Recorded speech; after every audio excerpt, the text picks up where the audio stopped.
Jay Crawford, Adam the Bull, Garrett Bush, Dustin Fox, Jason Lloyd, Tyvis Powell, plus, ba-da-da-da-da, you're loving him, Mikey McNuggets. And so many big names, it would take me hours to say all of their names. The ultimate Cleveland sports show starts now. Booyah! All right, welcome to the Ultimate Cleveland Sports Show, a Wednesday edition. Dustin and Earl both just said right before we went on the air, the Browns had a great draft. You both said that. Yep. There are no facts at all that back that up, but that's what we do. Nothing. You have no facts to back that up. No, that's what we all do. We all get excited or not excited about a draft. We have no idea. I have people saying to me, what do you think? The Bengals draft was awful. I'm like, I don't give a rat's ass. We'll find out when they play on the field. That's the truth. I think, on paper, I think they did good. I think on paper, they made some good moves. They got some really good players. Like it's a pretty positive draft. And like universally, most experts are saying the Browns had a pretty positive draft. So that's a positive sign. Todd McShay said the Browns had an A. Todd McShay said an A. Before we get Earl's quick thoughts, let's get our title sponsor, Mike. Yeah, today's show is brought to us by Living for We, an award-winning podcast from the Idea Stream Public Media, part of the Connecting the Dots initiative between race and health. New episodes drop every other Tuesday. You can listen to Living for We wherever you get your podcasts. Earl, you just said it was a good draft too. Go. Yeah, I was kind of pissed off. You know, we ain't take Travis Hunter. It took me a minute to calm down. I think we're all still. You all got to be a little pissed off. It took me a minute to calm down. Still bummed about that. Yeah. But you get two running backs in this draft. You get two quarterbacks that's going to be on rookie deals that can duke it out. You get a top 5 player, Mason Graham, and you think you get what I think is a steal in Harold Fanning Jr. So I mean, overall on paper, it looks good. We got to wait a couple years to see how this thing turns out. I'm just now grading Andrew Berry's 2021 draft. So yeah, right. You know. Exactly. It takes time, but it's good. Hey, it's better to be optimistic than pessimistic after the draft. Speaking of quarterback competition, Joe Flacco was on. I interviewed Joe for my podcast. I spoke to him yesterday afternoon. It was great chatting with him. We talked off the air a little bit. I was schooling him up on where to go eat there off the air. He did the interview from the Whole Foods parking lot, which was incredible, boy. I texted you about How did you know that? Well, you sent me the clip to put in the show for tomorrow. Yeah. And you could see the Whole Foods he was in his car in a Whole Foods parking lot. That's why you're a producer, because you knew that. I had no clue. I texted you that. You just ghosted me. Oh, I didn't see it. You almost never don't answer one of my texts. Did your producer book him or did Mikey book him? No, Mikey did not book him. It was there's a guy who is like a booker for all the Bet River shows. Got a booker. And he has I think he has a relationship with Joe. Somehow. Oh, cool. I don't know. You've had him on before. Yeah, I've had him on before. It was great. And he was awesome. We're putting the podcast out this afternoon. So as soon as UCSS is over, go check it out. We'll play a clip from it tomorrow. What time? Because I asked him, as soon as the show's over, like 1:30, 1:15, I asked him specifically about the Browns drafting 2 quarterbacks, what he thinks of competition in general at positions, and specifically what the Browns have told him in terms of competition. So check that out later. Well, since you're on that wave, later on today, me and Cecil are doing an Ultimate 216 show. We got former NFL running back Rashad Jennings coming on. He's going to talk to us. What's he been doing? He got his own show, the Rashad Jennings Show. Okay. He's going to talk to us about the Cleveland Browns draft picks with Sean Judkins and Dylan Sampson. Yeah. And then we're going to talk a little Nick Chubb. Is this the end of an era, beginning of a new era? You know, we're going to talk about all that. So it should be fun. Did Rashad Jennings play for the Bears, didn't he? He played for the Giants. Oh, the Niners. I got his teams up right now. 3 teams are Niners? Nope. I must be confusing him with somebody else. Did he wear number 31? 23 for the Giants, I know. He played for who else did he play for besides the Giants? 3 years with Jacksonville. Yeah, he wore 31. Oh, that's right. And 1 year with the Oakland Raiders, where he had 6 touchdowns at career high. Now that you say it, yeah. I think I was confusing him with somebody else at first, but all right. It's a similar name to someone else who played running back. I know, and I think I was conflating the two. All right, but that's a great get. What time is that on? 5 o'clock. Are you guys live? Live. 5 o'clock live. Watch the Ultimate 216 show with Earl and Cecil. And obviously Cecil, I'm sure, he has this feel of like the guy was handed nothing, went to Division III. Yeah. Had to battle for everything. So he understands that. What round was he drafted? Fourth round. Fourth, right. Fourth round. Which is amazing. You know what's cool about his story? Yeah. Is when we came out of Collinwood in 06, this is during that era when Glenville was sending everybody to Ohio State. Yeah. So that class of 06, he goes to Mount Union. All those guys, Rob Rose, all those guys, they go to Ohio State. Cecil ends up being drafted higher than all of them. So that's funny. Hard work, perseverance. Busted his ass. Go ahead, Mike. A lot to get to today. Yeah, big show. We're thrilled to have Cecil as part of the UCSS family, too. So we appreciate him joining Earl. He did some draft coverage for us this weekend. Been a great addition. On today's show, we're going to talk some guards. Manzardo with the 9th inning homer. Bibee with his best start of the season. The Cavs know who their next playoff opponent is. We'll preview that. We haven't talked to Leroy in 4 months. We're going to have Leroy on at noon. But we're going to start with a little comments here from Deion Sanders after a quick word from FanDuel. The NBA playoffs are almost here, guys. They're underway. The second round starts this weekend, and FanDuel is giving new customers an incredible way to get in on the action. Right now, when you join FanDuel and place your first $5 bet, you get $250 in bonus bets if that first $5 bet wins. Don't miss out. Head over to FanDuel.com/UCSS and claim your $250 in bonus bets today. We just got an alert, Mike, that go ahead, Dustin. All right, why don't you mention it the real quick. NFL fined the Falcons for the prank. They fined the Falcons $250,000. That's one thing. Yeah. They fined the defensive coordinator, whose son was the one that pranked, $100,000. And this is in the Shedeur. Before we get to Deion comments, this is obviously about the Shedeur Sanders prank. My first reaction was, well, why do they have to pay for what the I shouldn't call him a kid. He's not a kid. He's a young 21, adult. But you know what? The Falcons were a little careless. First of all, supposedly only the head coach, it's probably not the case, but only the head coach is supposed to have that number, and he was careless by leaving that for someone else to get. Obviously, if I'm him, I can't even imagine what he's saying to his kid. I mean, oh my God, I'd be I'm sure there's a lot of remorse and all that stuff, but it's like, geez, man. Yeah. And again, big time error on that kid's part. Listen. We've all done stupid shit. Right. I'm not saying the guy's life should be ruined forever. He did apologize. Hopefully he meant it. But it was a pretty shitty thing to do. Pretty shitty thing to do. All right, now, this other thing. Yeah, so to set it up. In early March, Deion Sanders was the keynote speaker at the MetPro conference. And there was a report that came out of that conference that Deion had said he was praying for Shedeur to go to the Giants, and when asked about Cleveland, he laughed at it. He said it was the first time they're ever getting to choose where Shedeur played, or they didn't have control of where he was playing. They controlled it in high school, junior high, college. It's the first time it was out of their control. So those comments came out. Deion then said fake news didn't happen.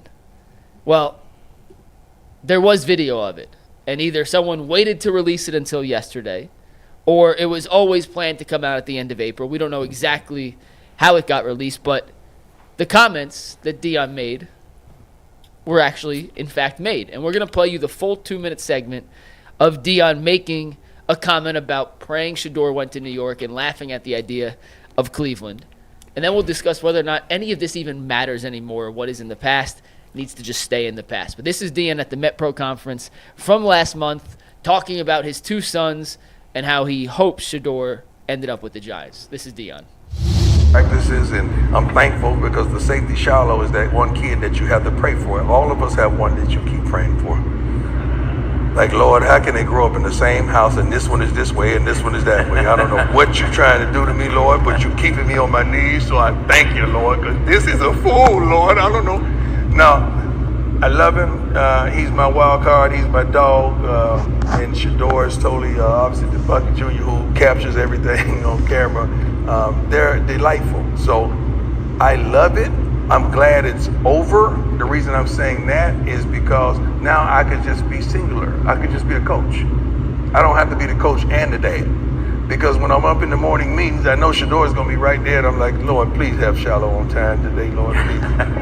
And I get a call from his brother. Shiloh say, just hold the meeting for 5 more minutes. You know I'm not holding the meeting for 5 more minutes because he's at the red light. No, I'm not. So I like it. I like just being the dad. I've never been in this role, just the dad, and I'm happy and I'm elated for it. But I am excited about the potential of them going to the next level and where they're going to go.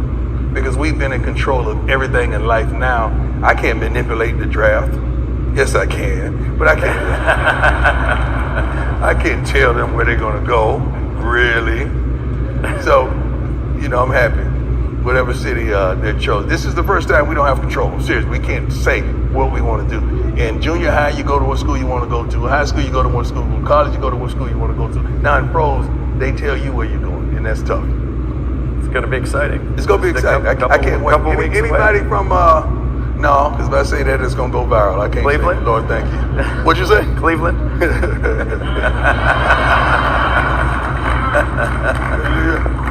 We're praying for the Giants right now. Yes, we are. Yeah. It's going to be interesting, though. Well, what do you make of those comments? So, listen, I think, and maybe not, I think if I were Deion, and it's today, I would think back about this whole last few months, and I would have some regrets. Because clearly Deion negatively affected Shedeur in this draft. I mean, there's just no other way to put it. I think clearly also Deion misunderstood what the NFL thought of Shedeur Sanders. This idea, and I know there's a lot of emotion when it comes to this subject, but this idea, he was never going to be a first-round pick. Now, I didn't know that, and we didn't know that, but it's clear. He didn't drop to the fifth round. He dropped to the fifth round, and to some degree him, but a lot his dad played a role in it. But he wouldn't, even if there was none of this, he wouldn't have been a first-round pick, clearly. Because if any team that needed a quarterback thought he was a first-round talent, they would have taken him, whether distractions or not. Now, would he have got higher than the fifth round? Yes. Had none of these distractions existed, he might have been drafted in the second or the third, or who knows. The distractions pushed him further down, but I think it's silly to believe he wouldn't have been. He was not going to be a first-round pick. If his name was Joe Johnson, he was the exact same player, he would not have been a first-round pick. That's obvious now. Now, where he would have been drafted, I think it's obvious he would have been drafted higher, but he wouldn't have been a first-round pick. But his dad, mostly, some him, sure. But his dad mostly, obviously he didn't mean to, and he read the room wrong. Cost him whatever. I don't know where he would have been drafted. My guess is he would have been a second or third-round pick.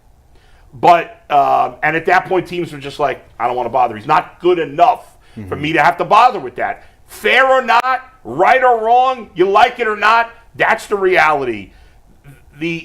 Those comments making it seem like he had no control because teams didn't want Shedeur bad enough, and so he played it wrong. And I bet he has some regrets. I don't know if he would ever admit it.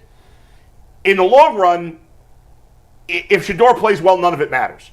Shedeur could, if he plays great, he becomes a starting quarterback. He'll make all the money in the world. He'll be fine. But for now, I believe Deion with comments like this, even what he did on draft night where they were laughing about Joe Flacco, that was stupid. He shouldn't have done that. And he made some mistakes. Yeah, there were definitely mistakes along the way. That clip, to me, is like a nothing burger. Like, I think he's kind of, in the moment, just kind of joking It's not there. a big deal. It's not a big deal at all. But if he had to do it over again, he probably wouldn't have said that. Yeah, but I mean, hearing the full clip with context, I get it. You know what I mean? Right. But I get also how you can put that in print and people think it's a big deal. So it's nice. Good job, Mikey, to get that clip for us so we could actually put some context behind it. You wanted to give the full thing so there was no mistake. No. Listen, Deion Sanders is he's a popular guy. He's controversial, I guess, in some ways. Polarizing, maybe is a better way to put it, not controversial. And he took a lot of attention for, he created a lot of attention for his kid, good and bad, I guess.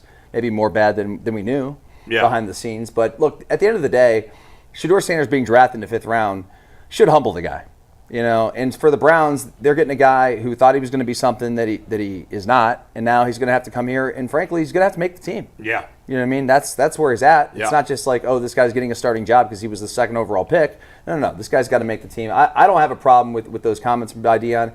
Listen, hindsight's 20/20. It always is. We can look back and think we would do things differently. There's a million things I'd have done differently in my life. Lord knows. But we don't have those opportunities. So certainly for Shedeur, hopefully he learns from this. Deion hopefully learns from this, and away we go. I mean, as far as him praying for the Giants, I kind of laughed when me and Mike talked about this yesterday because according to the reports, the Giants was the team that he kind of botched the interview with the most and was not prepared for the most. So if this was the Sanders plan to get to New York, you would have thought that was the team he was most prepared to interview with. Yeah, and then on the Cleveland side of things, I kind of assumed that he would be more than comfortable with Shedeur Sanders playing in Cleveland because of the relationship that he has with Billy Musgrave and because his offensive coordinator in Colorado is Pat Shurmur, who has a great relationship with Kevin Stefanski. And so just as a father, who am I going to trust my son with the most? It's the people that I know the best. And so I assume Cleveland would be a place that he would, be okay with his son going. Now, as far as the comments that he made, listen, I listened to that whole clip and we sitting here laughing about it. He's a loving father. He's an involved, hands-on father. There is no handbook and there is no script to being a parent. I think we all operate with this mindset of we're just trying to help our children. Mm-hmm. We're just trying to do whatever we can to put our child in the best situation possible. And I can only assume that Deion playing in the league for so long, having a Hall of Fame career, he's seen some things and I'm pretty sure he still got some connections. And so his thought process was, I'm going to try to do whatever I can to put my son in the best situation. But Deion knows this. There's power in the tongue. And sometimes you can talk too much to where people might feel like they need to put you back in your place or they need to show you like who's really in charge or who really has the power or who's really in control. I don't have an issue with the comments overall. I think in the grand scheme of things, it is a nothing burger. It's not going to impact him making the team. His effort, his preparation, his work will have an impact on that. And at this point, Deion is in Colorado with a new extension focusing on his team. He won't even have the time to really be focused on what's going on in Cleveland or in Tampa Bay for that matter. So yeah, I mean, nor should he at this point. That's not his job. He raised this kid. He's a good football player, and he has a chance to battle for a spot. And if we get a Shedeur Sanders that takes this and uses it as a chip on his shoulder, we might end up with a really good player. And hopefully that's what it'll be. But you're right, Dustin. You get drafted in the 5th round, even if everybody knows who you are, you're not guaranteed to make the team. No. Mary Kay said, I don't know when this was. I can't remember when she said this, but, she's been saying for a while that she thinks Kenny Pickett's going to start. And she said she thinks Shedeur's got to outperform all 3 other guys to make the team. Now, I don't know if that's true. I don't know if he's got to perform out all 3 other guys. But the point is he's got to make the team. Right now he's the 4th string on the depth chart, as he should be. He has the least experience, tied for the least experience and was drafted later than the other guy with 0 experience. So he does have the least experience because Gabriel played like 38 years in college. Technically speaking. That's true. So he's got to earn his way. And so he made, everybody was like, for all those people that felt he was entitled, he was this, he's that, well, he's going to have to earn everything in the NFL. Doesn't matter what his name is anymore. Nobody cares. Nobody cares. He's going to have to earn it. If he makes the Browns, if he becomes a starter on the Browns, it's not going to be because he's Deion Sanders' son. It's because he outplayed all the other guys. And guys, this is not going to be like a Johnny Manziel situation where he was not the at all. 22nd overall pick and a first-round pick, no less, doesn't matter where he was drafted. So there was a lot of pressure, I think, from the fans, from the organization to put him in, and then obviously they did. It was a disaster. But this guy is not even, I mean, in terms of the hype, it's similar to the Manziel stuff. I think it's more like Tebow. That's what I mentioned. Yeah, I think he's better than Tebow, but I think it's fine. But it's also Tebow's first-round pick. True. So I just meant in terms if it's hype, not because if he did anything bad or got in trouble. You know what I mean? Yeah. It's just Johnny was also awesome. I mean, Johnny was awesome. He won a Heisman Trophy. He was an amazing college player, an all-time great college player, frankly. So it's not going to be like that because there's not going to be people that are going to be clamoring for this guy to be the starting quarterback without doing anything. He's going to have to literally earn his job on the roster and then earn his playing time from there. Yeah, when I look at it like that, I don't think it's too far-fetched to think that the room for error for Shedeur Sanders might be a little wider only because of where he's playing and who the owner is. If you look right now, Shedeur Sanders has a top 3 rookie selling jersey. And we all know Jimmy Haslam is into, things that can do with promo. And so with Shedeur Sanders' popularity, I just think that the room for error is going to be a little bit wider for him just because of who the owner is, right? I think the work will show itself. I think he is humble, and I think that the humility from this situation pissed him off to where he's going to come in, be laser focused, and put the work in to make this roster, be a backup quarterback, third string quarterback.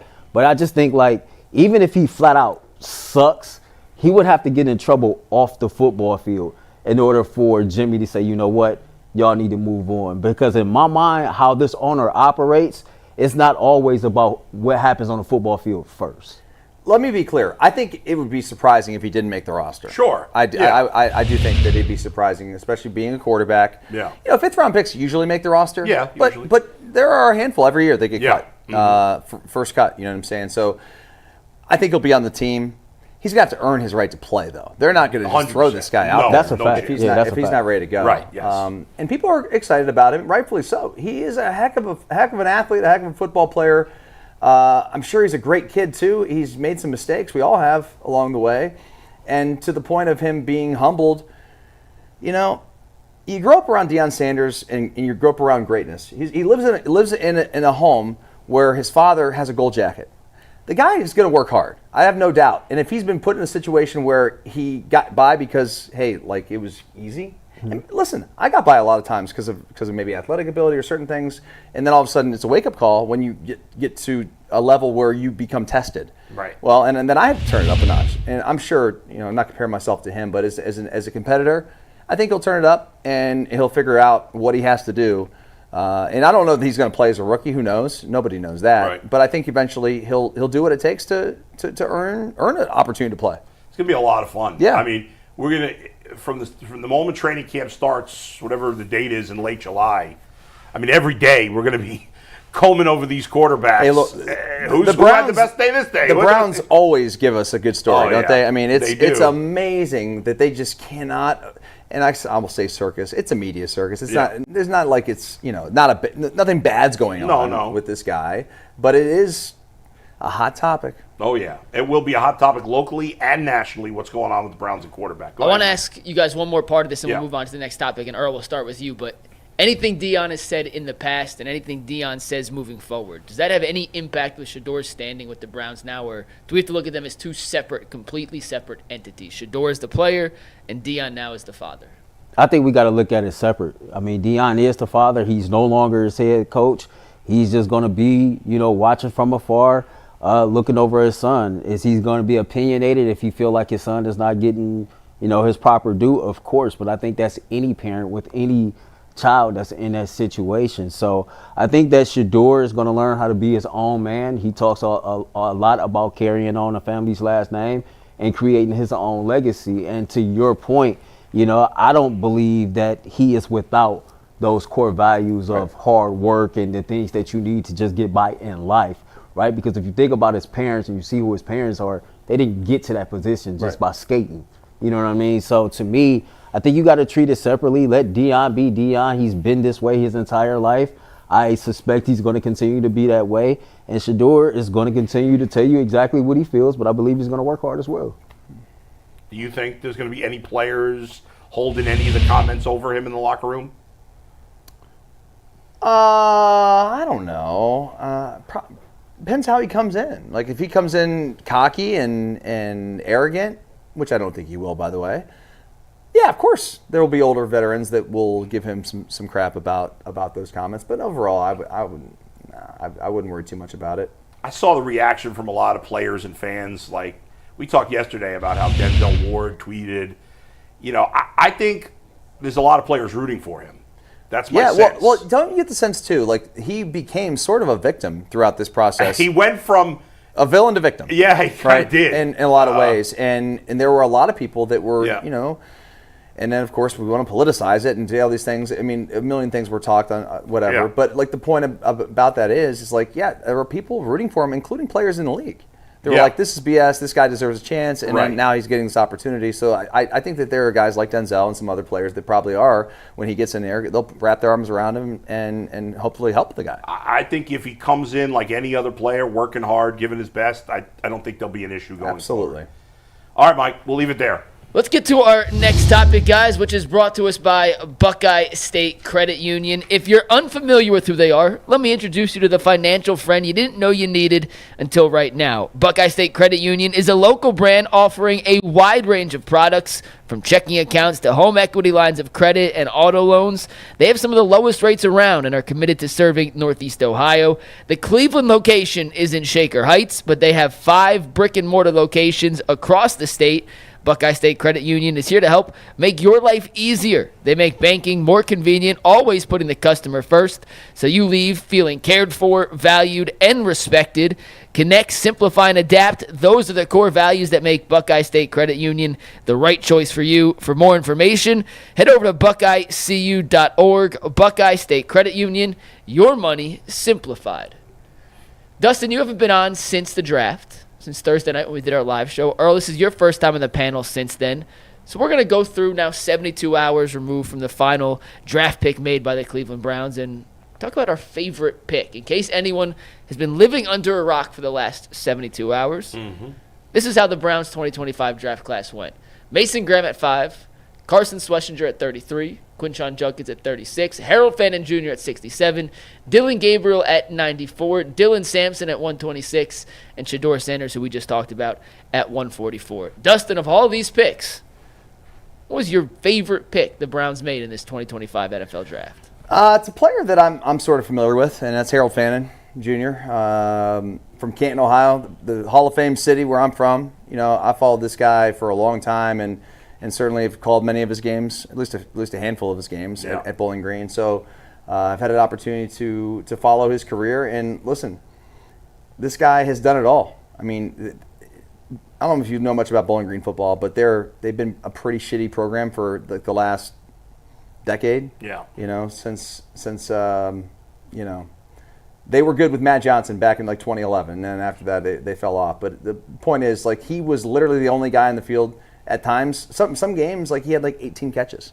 Like, they were double teaming him and triple teaming him, and they couldn't stop him. They put him at quarterback. They put him at running back. I mean, they would do whatever it took to get him the ball. And you could say, well, it's the MAC.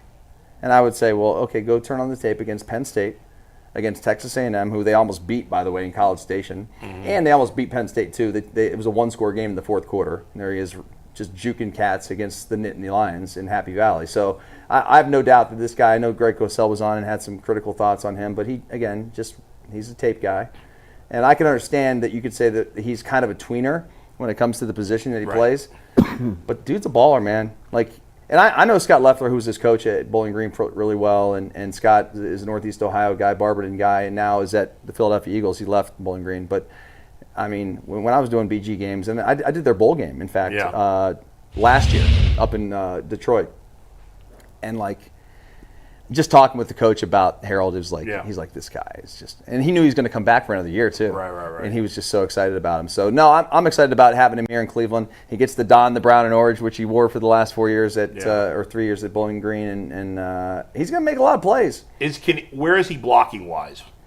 He's not going to be doing much. I personally don't care. Because I can run an ad in the paper for some stiff to come out here and block. All right, fair enough. All right, Earl, you're up. Who you got? There's nobody different. I got the same person as Dustin got. Yeah. I have a hometown bias all the time. I'm going to always cheer for guys that's from Cleveland or Northeast Ohio, whether it's Cleveland, Canton, Akron, whatever. I understand how hard it is to make it out of Northeast Ohio, and then you have the nerve to go to play at Bowling Green University.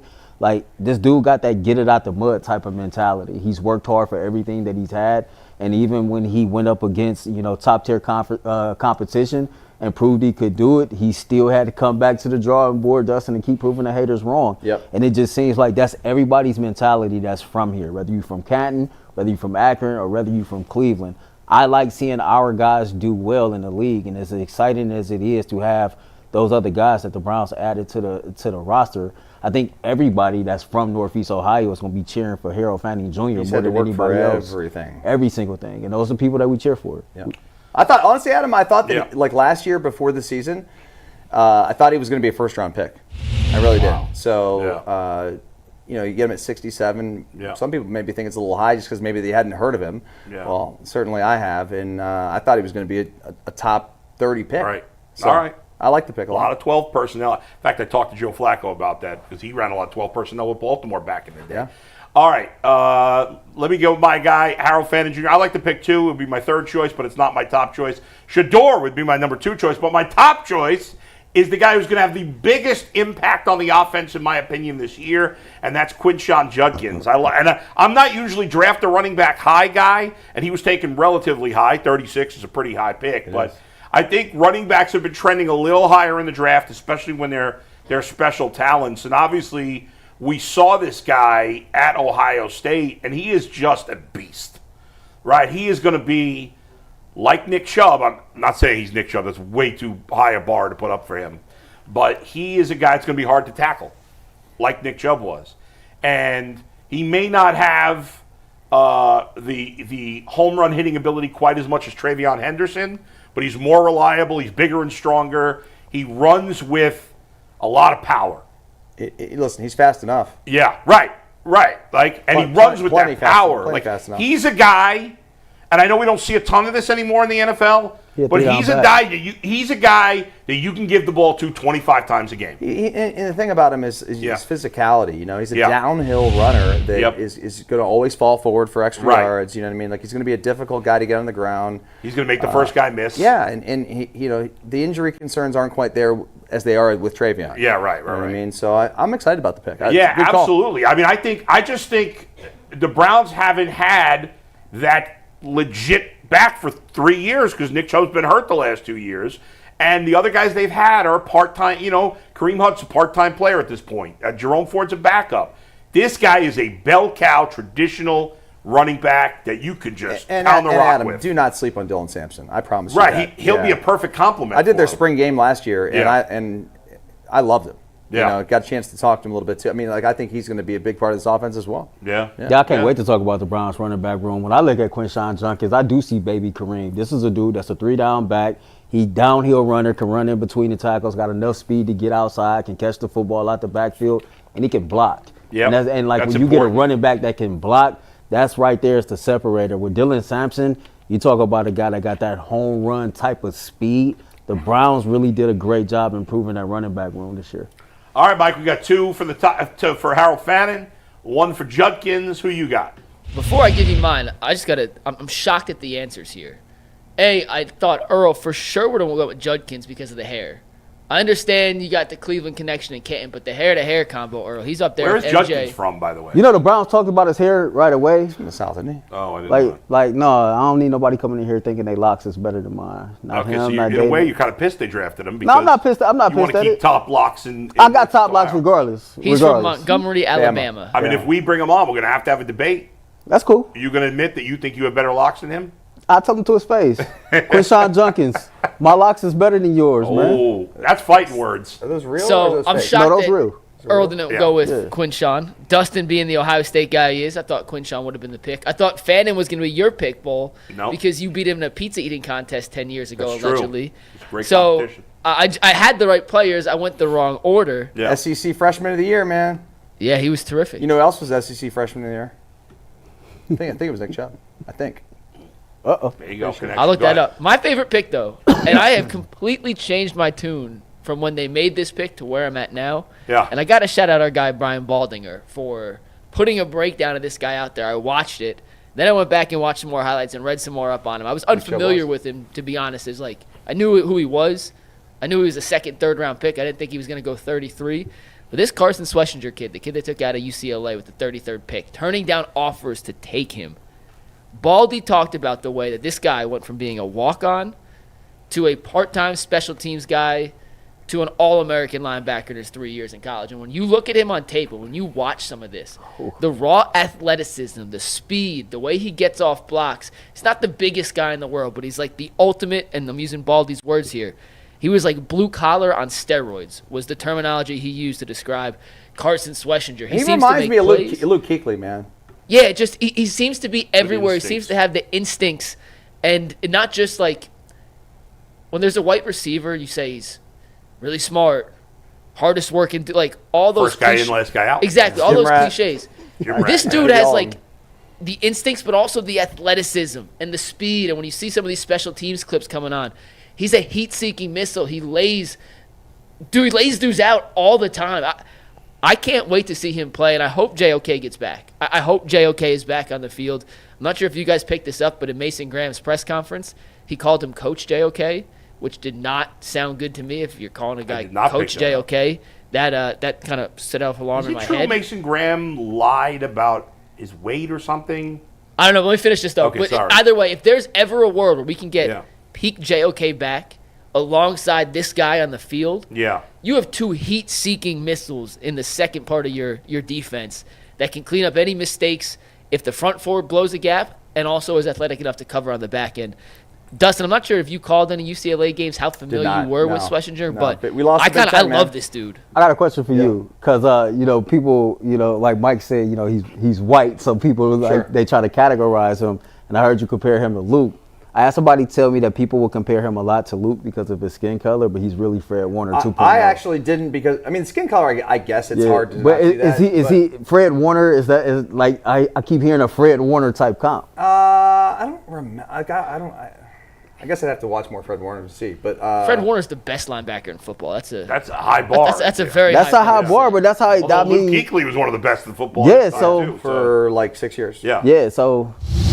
I guess time will tell. When you talk about sideline to sideline, the instinct thing is the one that jumped out at me about with Luke. If you've ever seen some the NFL film stuff with Luke Kuechly, it's off the charts. Like the guy was diagnosing exactly what the offense was doing way before they even snapped the football. And this kid's got some of those instincts that you see, and that's why I brought up his name. Honestly, that's the name that pops into my head. Mm-hmm. All right, Mike. Last thoughts, real quick. We didn't mention Mason Graham. We didn't mention Dylan Gabriel. Those are the two guys we didn't mention. Dustin, you were here on Thursday with the Mason Graham pick, but if you changed your opinion on the Graham pick in the aftermath, since I know you were higher on the Bulls. I like the pick. I have no problem with the pick. I actually defended the pick when they had it. I think we had a little funny thing about because he was a two-time All-American, and that was funny. And I had a funny line about there aren't too many two-time All-Americans. Period. So this guy's been just the model of consistency for the best defense in football. I was concerned. I read something about I'm sure you feel better about it now. I don't know. Wasn't he weren't his reps on the bench pretty low? I could look it up. Hold on. Compared to most players, I don't know. There's some little things I was nervous about. I heard a story about Mason Graham. Last time I saw somebody bench on the field was never. Yeah, I heard a story about him earlier today, though. Okay. I was reading this. Adam Schefter talked about it. So he gets drafted number 5 overall by Cleveland. His buddy, what's his name, Will Johnson, the corner from Michigan. Yeah. So he's sitting in the green room the entire time waiting to get his name called. Mason finds out Will is still sitting out there. He goes out and he sat in the green room with Will Johnson the entire first round of the draft. Will, of course, didn't get his name called, but he could have been out there celebrating, his own accomplishment. He could have been doing anything else. And to me, that told me a lot about who Mason Graham is as a person. And once I figure out, okay, you a good dude or a cool dude, it makes it easier for me to root for you. But another thing, me, Mike, and Ant, we do the community tab polls on our YouTube page before the show. And I remember one day we sitting up, we doing prep, and it was I think Mike said, throw something up on the community tab of who you think the best overall players in this draft is and see what the fans say. One of the players I put up there was Mason Graham. So it's hard to have a hard time with the Browns drafting him if I already consider him to be one of the best overall players in this draft. Right, I just wanted Travis Hunter. Yeah. That's all. I think we all wanted Travis Hunter. That's all. Go ahead, Mike. All right, let's get on to our next topic, guys. It's brought to us by Living for We. Gun violence, it's an epidemic. It's the leading cause of death for teenagers. And on this season of Living for We, we're asking what can be done to end cycles of violence in cities like Cleveland, where the shooters value their reputation over their own lives and see innocent bystanders as just collateral damage. Living for We is more than a podcast. It's a resource for communities tired of chaos and ready to build peace. Living for We tells the real stories from those most affected and solutions from change makers in the community, the families, the parents, the victims, and everything in between. The mission is simple: empower communities to create safer neighborhoods free from gun violence by highlighting local heroes, connecting resources, and building bridges through honest, community-driven dialogue. You can find this award-winning show wherever you get your podcasts, and you can watch full episodes by searching for Living for We on YouTube. The Browns have signed a couple undrafted free agents already. They are still looking to finalize and fill out the rest of their remaining roster spots. And one name that has been mentioned quite a bit, in at least online, in relation to a guy the Browns should be looking at, is one Isaiah Bond. If you're unfamiliar with Isaiah Bond, he was a 5-star prospect coming out of high school, had a very successful and pretty good statistic career in college. He spent his last 2 years at the University of Texas. But prior to the combine, he turned himself into Texas police on an what's the word they're looking outstanding warrant for sexual abuse. He was released on bond. He still claims his innocence. But I was curious in your guys' opinion, because he runs a 4.3, very fast, explosive receiver. Are there any more details, any more context of what we know about this situation, Mike? I will send you. Yeah, I'll read it word for word. Yeah. In a sec. Yeah.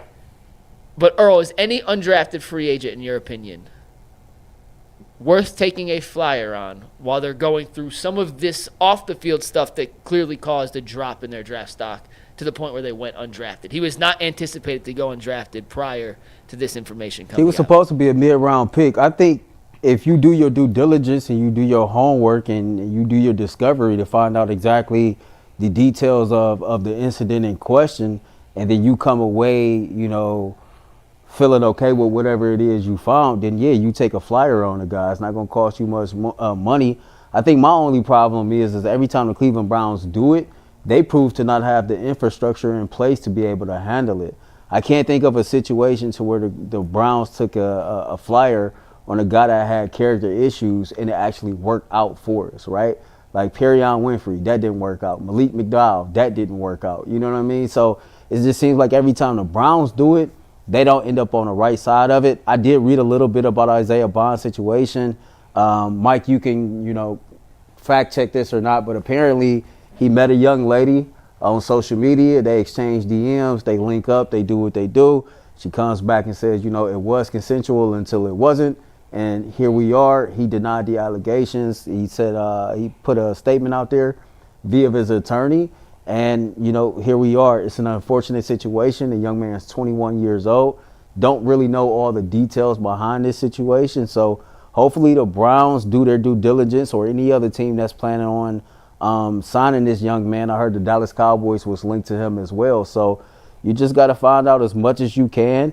Discovery, all that stuff is public information. So, and I'm pretty sure the NFL got private investigators. They can find out what they want to find out to make a choice. But to answer you, Mike, yeah, I think a lot of these cats that's undrafted free agents, if they have a skill set or talent that can help your football team, as long as you do your proper due diligence, then it's worth it. I mean, this is a guy that was going to be a first or second round pick, most likely. I mean, he's the guy, by the way, that caught the 4th and 31 again in the Iron Bowl for a touchdown. I mean, he probably shouldn't have left Alabama, but I get it. I mean, Coach Saban leaves and he left too, and all that stuff. But I don't know.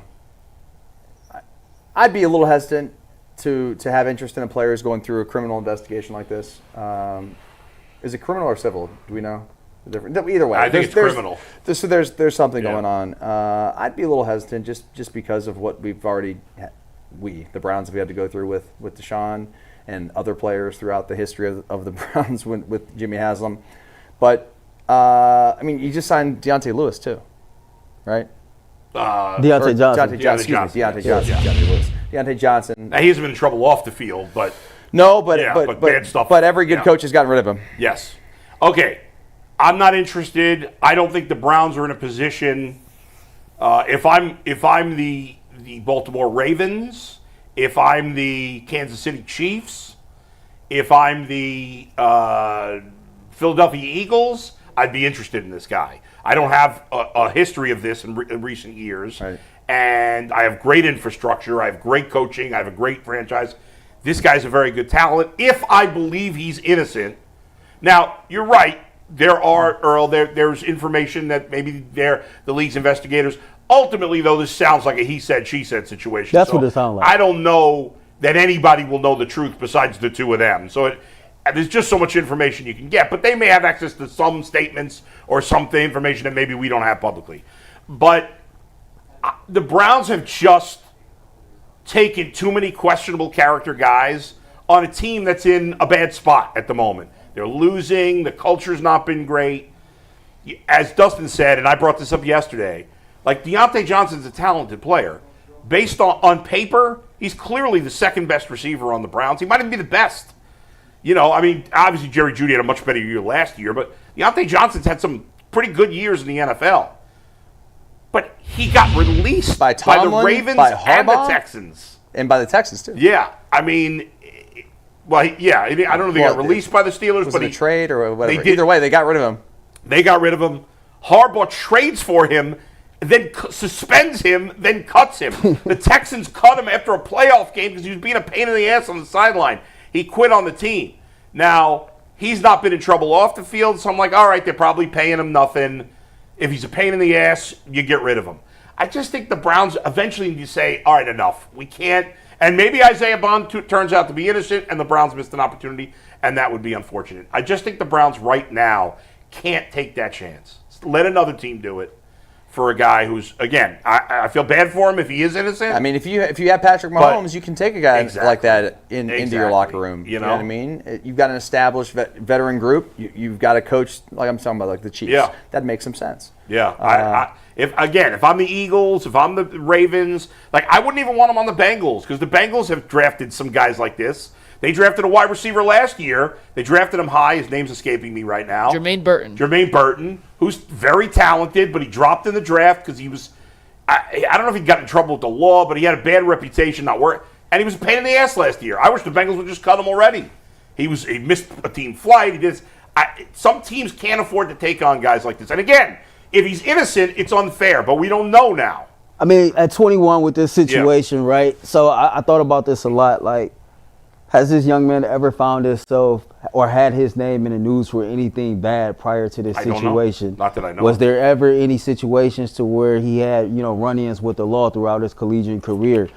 This might, correct me if I'm wrong, this information came out or this incident or all of this happened 3 or 4 weeks after the season ended as the draft process, started up. Mm-hmm. And so to me... he turned himself in on April 10th. He turned himself in on April 10th? Correct. Okay, so to me... I'm pretty sure execs and people that's in charge are weighing all these different things as they make these decisions, because the sad truth is Isaiah Bond won't be the first or the last guy that got, some sketchy off the field stuff that's going to be considered to be hired by the NFL. So, but if he were that good, somebody would have drafted him, I think. I don't know what the projection was. I know you said maybe he would have been a first-round pick. I got to think if he were first-round pick caliber, somebody would have drafted him. I saw a day 2 pick, rounds 2, whatever. 3, but I'm sure somebody will pick him up as an undrafted free agent, and then certainly if he gets cleared, which could happen anytime. Who knows? Then it's a different story. But I don't think the Browns can take that chance right now. Any final thoughts on Isaiah Bond before I got a surprise for you guys? Oh boy, go ahead. What's the surprise? All right. Our surprise is Leroy's here 10 minutes early, so we're going to say what's up to Leroy after a quick word from Epicor. Today's episode is brought to us by Epicor. Every team knows the value of hard work, of taking pride in what you build, and practicing every detail to get the best results. But no one player, no matter how amazing, can do it all alone. Working together makes getting the win easier, and at Epicor, the all-stars are the hardworking manufacturers and distributors who create and deliver all the things we need, from aerospace to electrical to medical devices. From small businesses with big dreams to growing enterprises with global visions, we'll equip you with the right tools to move forward, think ahead, and lead the way. Because as the clock ticks down, you need to make the most out of every hardworking minute. Easier doesn't cut corners. Easier finds the lane. Discover your success at easierwithepicor.com. And with that, it's Leroy Hoard back on the show for the first time in 4 months. Hello, Leroy. How are you? What's happening? What's happening? Congratulations to all the Buckeyes who wanted their coach fired and they won the national championship. I also want to say, if you want to beat the champs, you got to beat the champs. So the way I look at it, Michigan is back-to-back champs. All right, Leroy. If you want to believe that, that's okay. Speaking of Michigan, Leroy, the Browns drafting a big old fat guy. I love a big old fat guy. Well, I don't know. Yeah. I root for the fat guys, but we got a big fat guy in the first round. I shouldn't call him fat. I'm fat. He's in great shape. But what do you think of him? Mason Graham, how good's he going to be? So one of the cool things is the Dolphins drafted his running mate, and Garrett. Kenneth Grant. What's the last name? Kenneth Grant. Yeah. And so what we did was we had the coach on because everybody was traveling. So we had Louis. What is it? Oh God, I can't forget his name. Lou. We had Lou on. Let me just say that. And one of the things he said was, and I thought, right, that Grayson Graham was like maybe, or Mason Graham. Let me. My mouth is fighting with me. I thought he was like 270, right? He's like 300 pounds moving like that. Yeah. And so I start thinking, wow, what a beast, right? He kind of gives me a feel of J.J. Watt. It's the only guy that I can think of that size, that mobility, that to be able to make plays like that. That's the last guy that I could think of that looked that way. And so I was excited. I was excited that I get to see both of these guys. And I was also amazed that if not for the injuries to the cornerback, they would have had 3 guys in the top 15 off of that defense. So I was glad to see the Browns got him. Somebody who is going to give Myles Garrett some opportunities, right? Anytime you can get pressure up the middle is going to help the corners, is going to help the safeties, is going to help the linebackers. The kid that they drafted from UCLA, I don't know what it is. Is it me, or do the Browns like smaller linebackers? They do. And so I'm curious as to see how that works with stuffing the run. But they got a bunch of guys with high motors that are going to be all over the place. I just wonder about Carson Schwarzenegger's size. Other than that, yeah. And you got a running back. Like, Junkins is a dog. I've seen it firsthand. So you got a running back. You took another running back. You got a tight end. I think you got more of a tight end that's going to be more of a blocker instead of a slot wide receiver.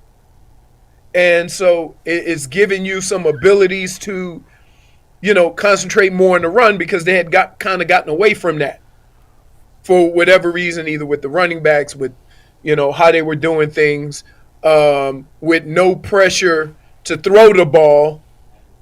Everybody was kind of piling on stopping the run, and that caused problems too. So I love what they did on the defensive line. I love what they did in the backfield. They drafted another running back.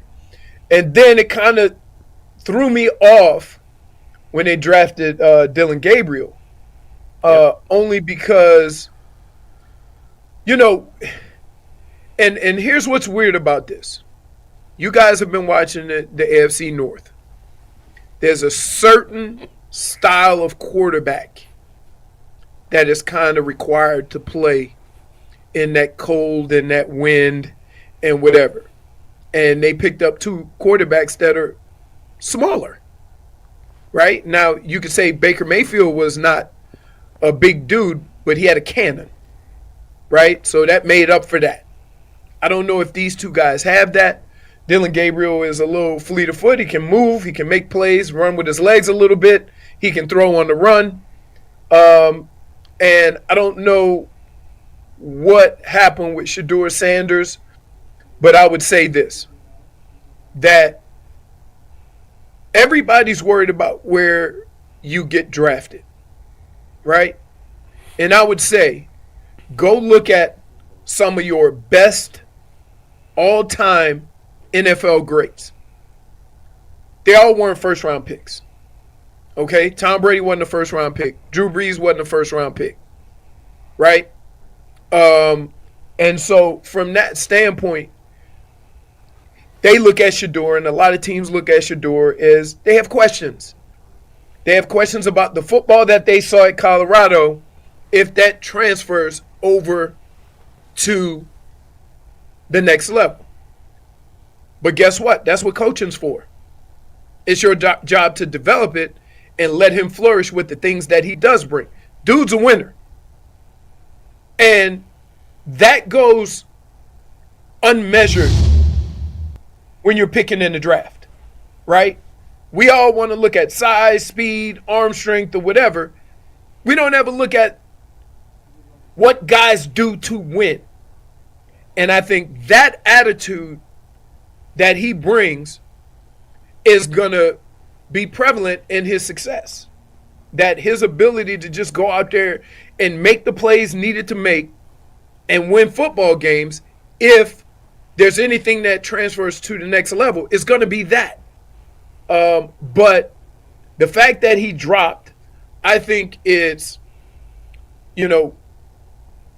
it's more of a, we made that a thing when it really shouldn't have been, right? We knew his shortcomings. Everybody knew it. And to sit here and say all of a sudden he was supposed to be the second quarterback taken, because why? Based on what? What would you say his skill set was that made him better as a prospect than all the quarterbacks that went before him? Leroy, let's take it back a little bit. The Cleveland Browns did draft Quinshon Judkins out of Ohio State, turned around and drafted Dylan Sampson out of Tennessee to add to that running back stable with Jerome Ford. 99.9% of the fan base still want Nick Chubb back. Talk to me about what you think about that Cleveland Browns running back room now, and does this officially spell the end of Nick Chubb in Cleveland?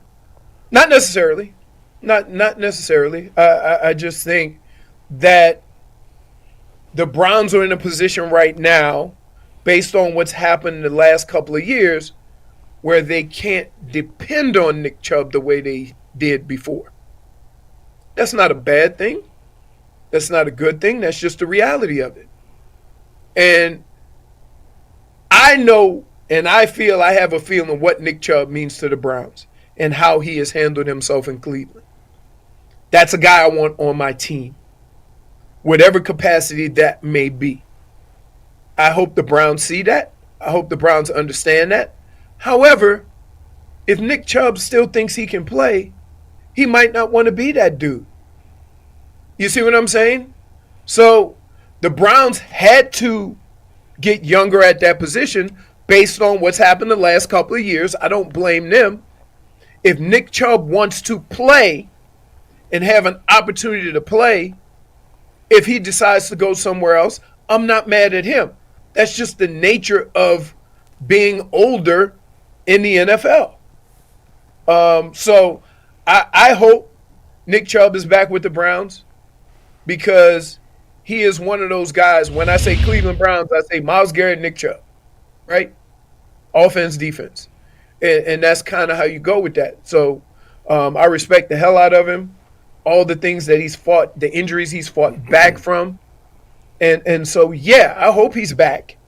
But I understand both sides of this situation. I understand why the Browns had, look, are you being fair to the team if you don't go out and get Nick Chubb's replacement with what has happened the last couple of years? Absolutely not. So I'm not mad at them. I understand the sport and the game to know that you need guys on the field. You need to, be able to have guys that you can depend on to be there week after week. And it was time for them maybe to get a little bit younger at that position with, I might add, the same type of running back. So I don't blame either side. I don't think it's the fault of anybody that Nick Chubb and the Browns are in this situation when it comes to running back. Leroy, the Browns now have a crowded quarterback room. You got two veterans, Kenny Pickett, Joe Flacco. You got two rookies now. I got a tank full of turtles. Ain't none of them fast, but I got a bunch of them. Tank full of turtles. Well, with that being said, which turtle's not going to make it to shore? I believe that they're all going to get an opportunity, right? And I think based on what they see with that opportunity, they're going to make the determination of which way to go.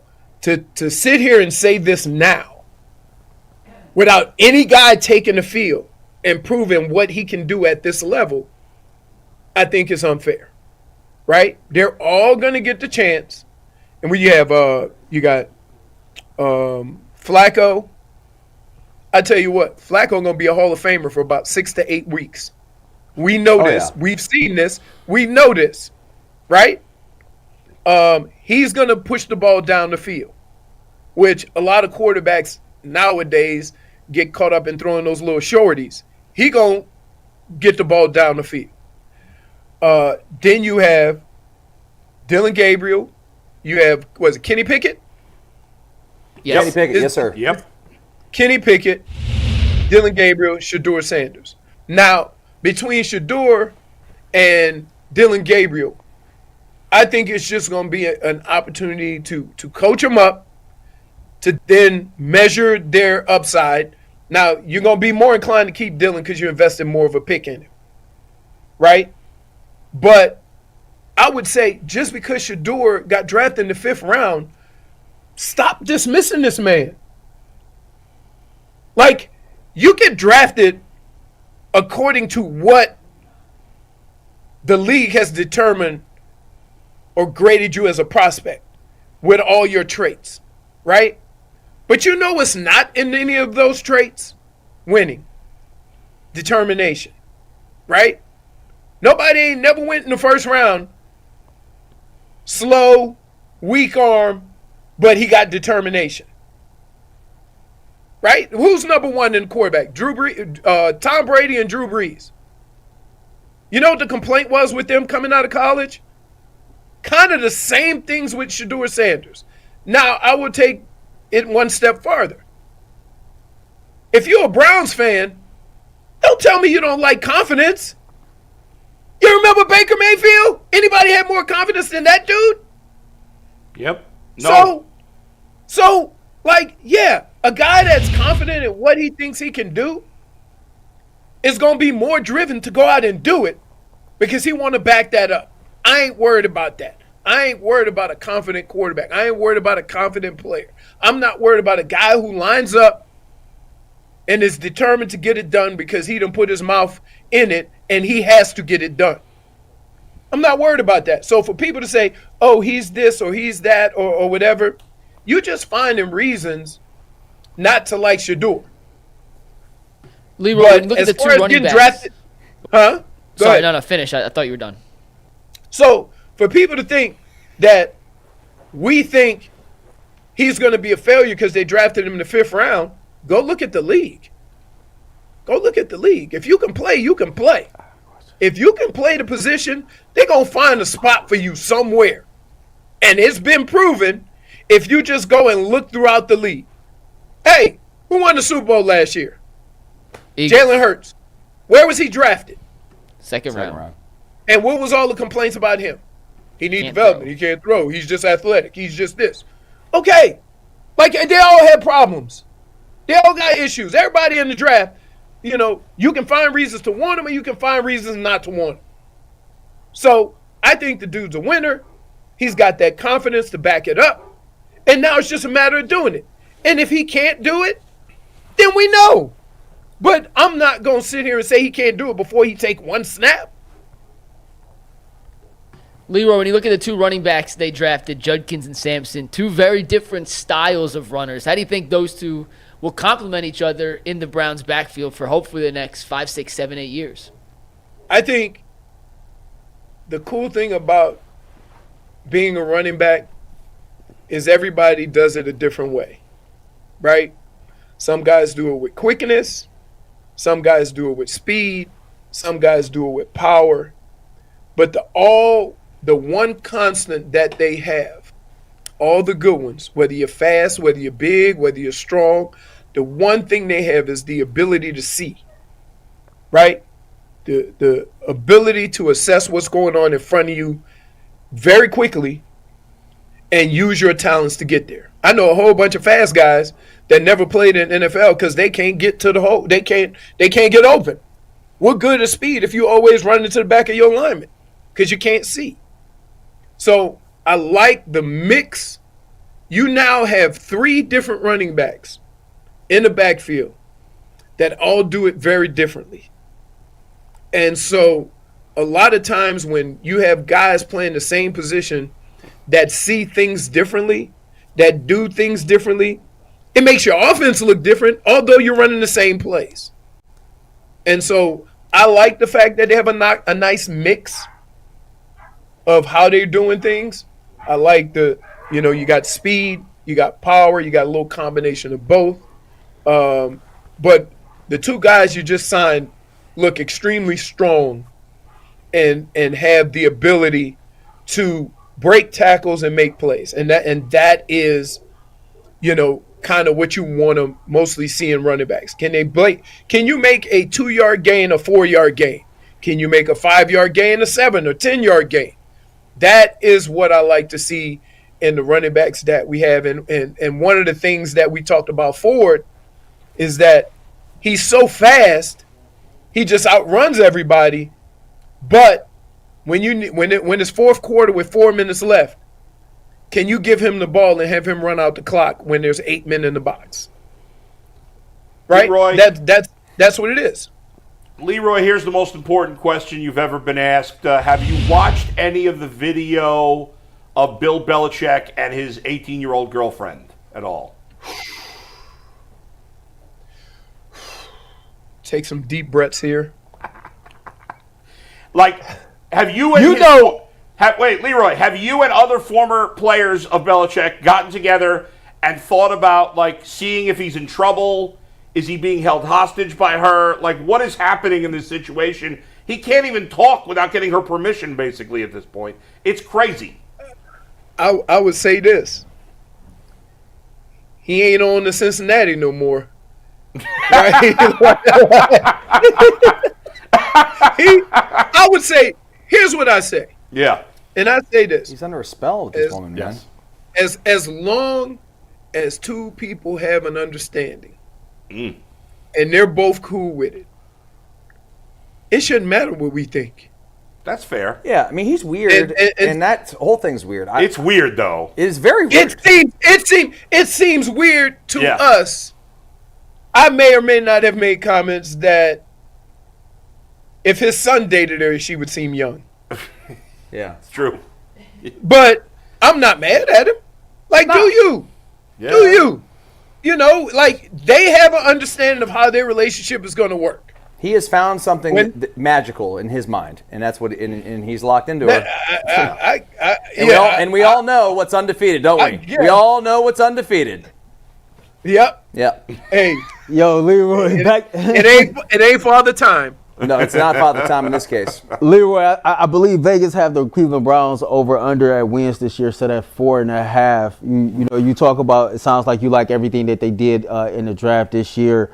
In your opinion, how hot or lack thereof is that seat for Kevin Stefanski and Andrew Berry? I'm a big Kevin Stefanski fan for this reason.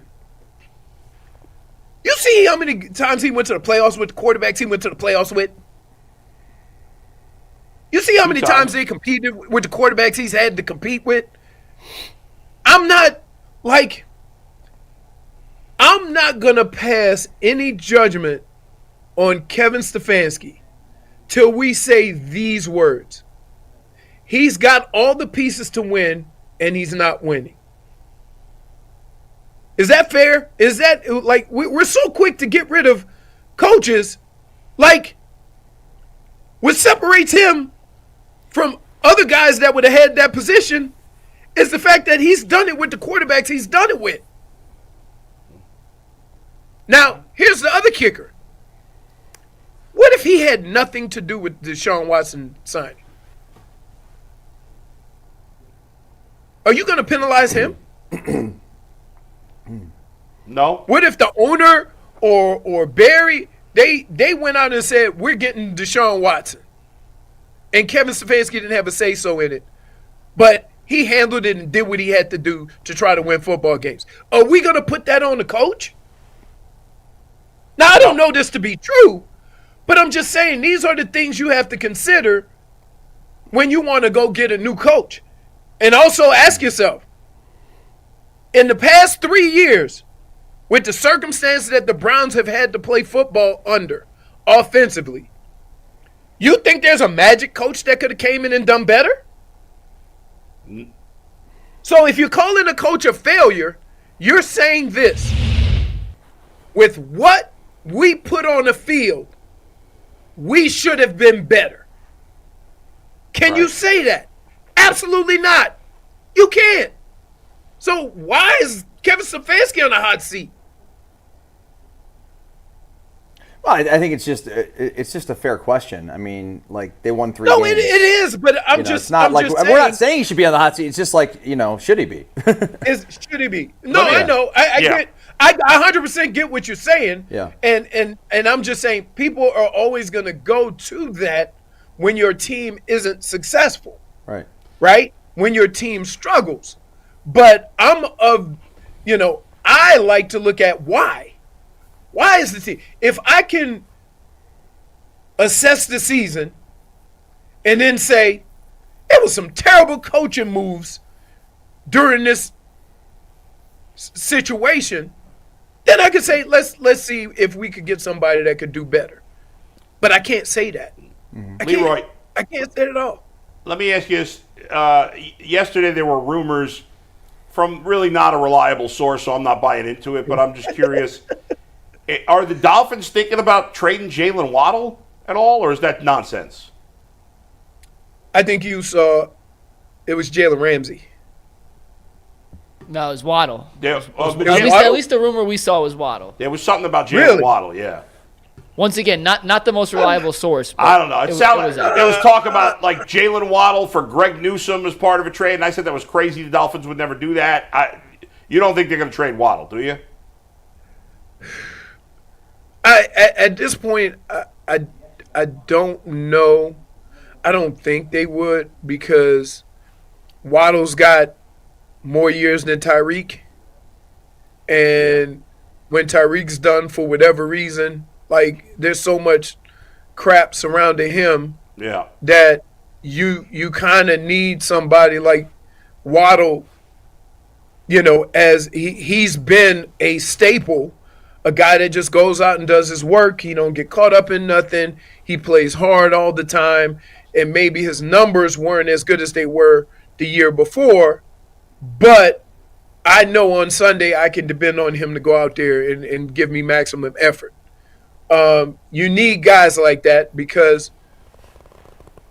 if by some chance you have to make a move with a knucklehead, you're still going to need somebody that can make plays on the outside. So I don't know. I don't know what the situation is. There's also a situation with Jalen Ramsey. From what we know, Jalen Ramsey is not playing for the Dolphins this year. That's a fact. Because him and Mike McDaniel either got into it or they don't see eye to eye. And I could see how a guy like Jalen Ramsey could feel that way. Yeah. So I would say I don't think so, even though it's a rumor. I can't see it happening, because you need somebody who you can actually depend on at the wide receiver position for longer than just a year. Leroy, last thing before we let you go here. What do you make of the prank call situation that happened on draft night? They released this morning. Basically, when we started the show, the Falcons got fined $250,000, and Jeff Ulbrich, the father of the kid who ended up prank calling Shedeur, got fined $100,000 himself, which is the equivalent to what the NFL fined the Ravens for their COVID protocol mispractice or whatever it was a couple of years. It's a pretty big fine. What do you take of the whole situation on the prank calls? Here's what I would say. I would say good. You know why? Because 21-year-olds do 21-year-old crap, right? Stop. And so every time I see an athlete do something stupid or do something dumb or do something crazy, right, we treat them as professional athletes, even though they're still only 21. I get that. That's fine. But when something like this happens on the other side, I want the same energy. And that's what I got. I got the same energy. So I'm good with it. I mean, I don't know, like, the dynamics of it. Did the dad give him the number? I don't know. It's cruel that we're in a place right now where people think something like that would be funny to a guy that ain't never did nothing to you, nothing to nobody, right? All you hear, all people do is just talk about him all the time, and you figure it's within what you want to do or what you can do to go out there and prank him like that. You know, I think it's cruel, but I got the same energy as if it were a player, and I'm fine with that. Leroy, good stuff, man. Good to see you again. We'll talk to you again soon. Thanks for joining us. All right, take care. Later. See you Leroy later. Hoard, great to chat with him. Leroy Hoard. Man, we asked that first question. Leroy went for 5 minutes, man. It's It like was, nothing ever more than changed. 5. It was Appreciate Charles Leroy. Davis. Charles Davis-esque answer there. What's We amazing appre- about Charles, though, is on the games, he doesn't, like, he's great. Yeah, but Charles also. Well, they both kind of have the. They stop. Yeah, you're not and sure you're not if they're sure done. if they're done. Yeah. Doug Deacon was notorious for that. Oh, God, He yes. stopped short all the time. Yes. He was a big... I didn't mean to cut him off at that one point. I thought he was done. That happens with Leroy all the time because he's a pauser when he's talking. Dramatic effect. Charles Davis does the thing where he'll like ask a question. Right. It's like You're not sure if he's actually It's like kind asking of like you. rhetorical. Like he doesn't really want you to answer. He's like, Right. he's like, And he does the pause, so you're not sure. So let me. What does Dylan Sampson do well? Well, I'll tell you what he does Should I well. answer? Yeah, it's like. All right, let's Go ahead. talk some basketball, guys. The Cavs know their next round opponent, and FanDuel is giving new customers an incredible way to get in on the action. Right now, when you join FanDuel and place your first $5 bet, you'll get $250 in bonus bets if that first $5 bet wins. Don't miss out. Head over to FanDuel.com/UCSS and claim your $250 in bonus bets today. If anyone missed it, the ending to the Pacers-Bucks game last night was ludicrous, ridiculous. The Bucks were up 7 points with 40 seconds to go in overtime. They blew the lead. They lost the game. There was an altercation after, but that means we now know the Cavs' next round opponent. The Cavs and the Pacers will tip off Game 1 on Sunday. The time is still be determined. We don't know any of the other games, right? Any days? Just Sunday's Game the 1 only Sunday. thing we Yeah. know. Okay. Game 1 will be Sunday here at Rocket That's Arena. got 1 p.m. written all over it. I hope. Well, you're going to have... I really hope it's 1 p.m. Yeah? Yeah. Why? I like a day game, too. Get in, get out. Well, you're going to have... You could have some other Game 7. Warriors Rockets would be a Game 7 that day. Potentially T-Wolves Lakers would also play that day. Do we think either of those are going to go Game 7? No, I don't think either's going to go probably Game not. 7. All right, go ahead. Earl, what do you make of this series, though? Indiana, a significant step up over Miami. And you look at the 4 matchups they played this season.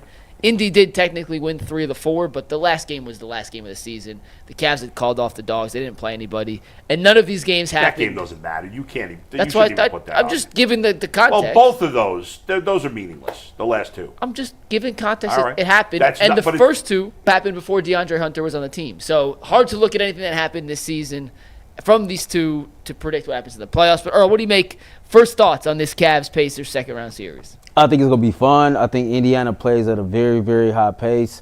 They were one of the few teams that finished in the top 12 in defensive and offensive rating this season. They have a coach that has championship pedigree, and they got a point guard that's a playmaker and can go out there and get a bucket. I think that they have length, and I think that the Cavaliers could possibly face some matchup issues when it comes to Indiana. I think it's a great test as we get ourselves prepared to, possibly get to the Eastern Conference Finals.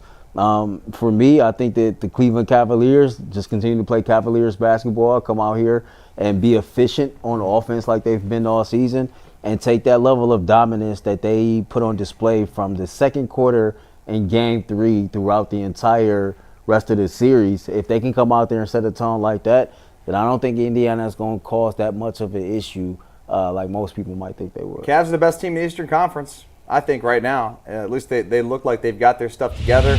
They look healthy. The way that they took care of business in that game against Miami guys in Game 4 was just unbelievable. I wasn't here to talk about it with you guys, but it was insane. I mean, you didn't have to even watch the game. Yeah. They were up 40 points at halftime. Like, insane. It felt like I could have named their score. I think... Kind of felt bad for the Heat, to be honest with you, man. Yeah, I did it was too. so embarrassing for them. Their minds were on Cancun. Yeah. 3 minutes into that game. What did Barkley say? They don't get Cancun. They They Galveston. send him to Galveston. As someone who spent many days at Galveston, trust me, don't wanna Cancun go is there. a lot better. I heard, oh God, my brain is just completely shut down. What's his name? He's on Broussard. Broussard. Nice job. He read my mind. He was saying that he thinks the Cavs are going to win the Eastern Conference. He thinks they're better than the Celtics.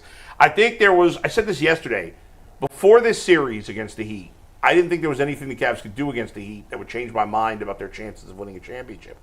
I still don't think there's any kind of short thing they're going to beat the Celtics, but I feel better about their chances right now than I did before this series because they just dominated in such a way, even with the stupidity from some fans that the Cavs are better off without Darius Garland, which is such high-level stupidity, it's hard to believe. But they just have such great depth, and they're so well-rounded as a team. There are teams, so it's maybe different how we see them. Yeah. But I wonder if other teams and other fans look at the Cavs and are like, they're unstoppable. They're like the Golden State Warriors of 2015. Yeah, I don't know. I think people disregard the Cavs a little bit because as good a team as the Cavs are, they don't have the super elite individual player. As good as Donovan is, he's not in that top group of players. That's the big knock, right? And you know, Oklahoma City does, and Boston does. Well, we would if he was more selfish. I guess. I mean, I think he's every bit as good as some of those elite players you just mentioned. Is he as good as SGA?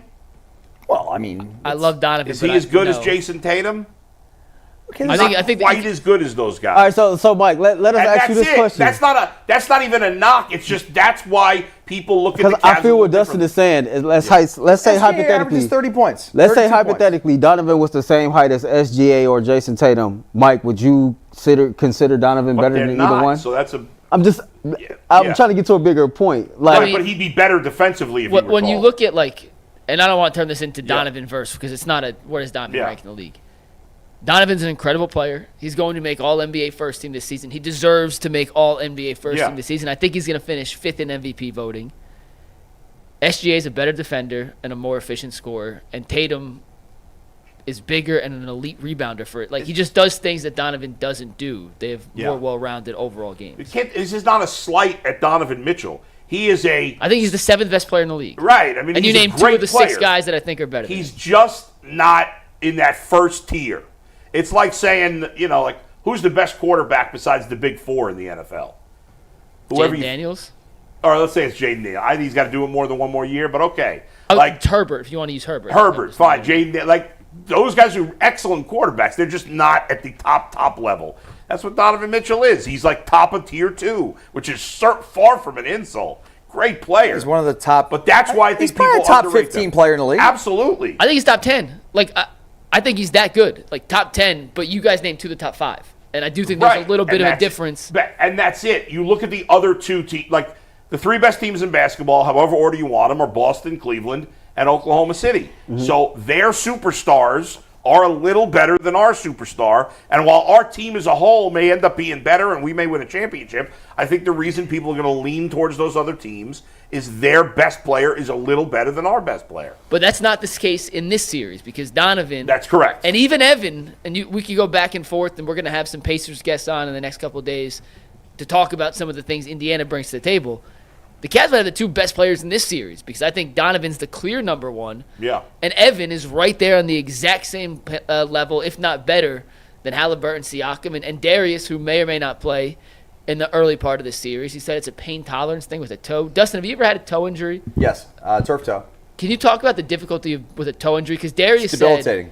Said it's a pain tolerance thing. It's it's not going to heal because I'm not going to get off my foot. It's all about pain tolerance. Yeah, I mean, well, the injury I had was a ligament injury, turf toe, and it just doesn't go away. It's a very, very painful experience that I had for really my whole senior year of high school football, and got it again a little bit in the pros too. It's like you don't think about that little toe as something that really can be a factor, but you can't push off in the big toe. So that was a problem for me.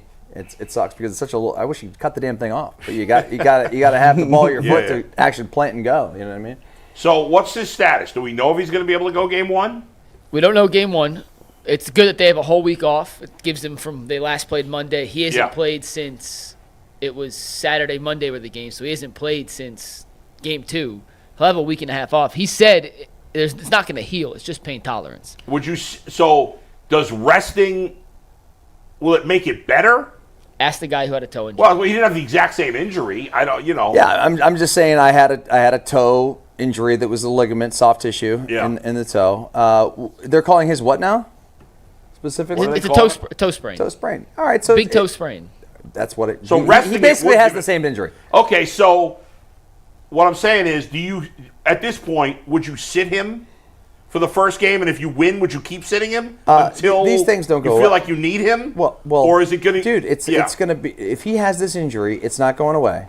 Right. He's going to have to deal with the entire playoffs. Right. They're going to need they could probably get by against Indiana without him, Mike. Don't you think? Dude, they can't beat Boston without him. I don't think. Hold on. They're going to put a metal plate in his shoe so his toe doesn't have to bend as much. He's going to be limited when he plays. I mean, he's going to be able to play as long as he's able to deal with the pain. Yeah. And they'll probably juice it up a little bit too, I'm sure. But he's got to be careful. You don't think they could beat Indiana without him? I'm not saying they can. I'm just saying I think a lot of people are overlooking Indiana. Indiana's a very good team. Okay, then let me make it clear, because I was not overlooking. I think ultimately, I expect this to be a good series, and I think ultimately they could beat him without obviously their chances are less. I still think they can win. I don't think they could beat Boston without Garland. I don't think they could beat Boston without Garland. I think you're right. They probably could beat Indiana. Right. Again, I like their Indiana's chances less. If you thought they had an 80% chance of beating Indiana or a 75, then you got to knock it down without Garland. But I still think in the end, I'd have them as over a 50% chance of winning even without Garland. But not, so Indy's good. So I'm thinking, do you rest him until you lose a game? I don't hate that idea.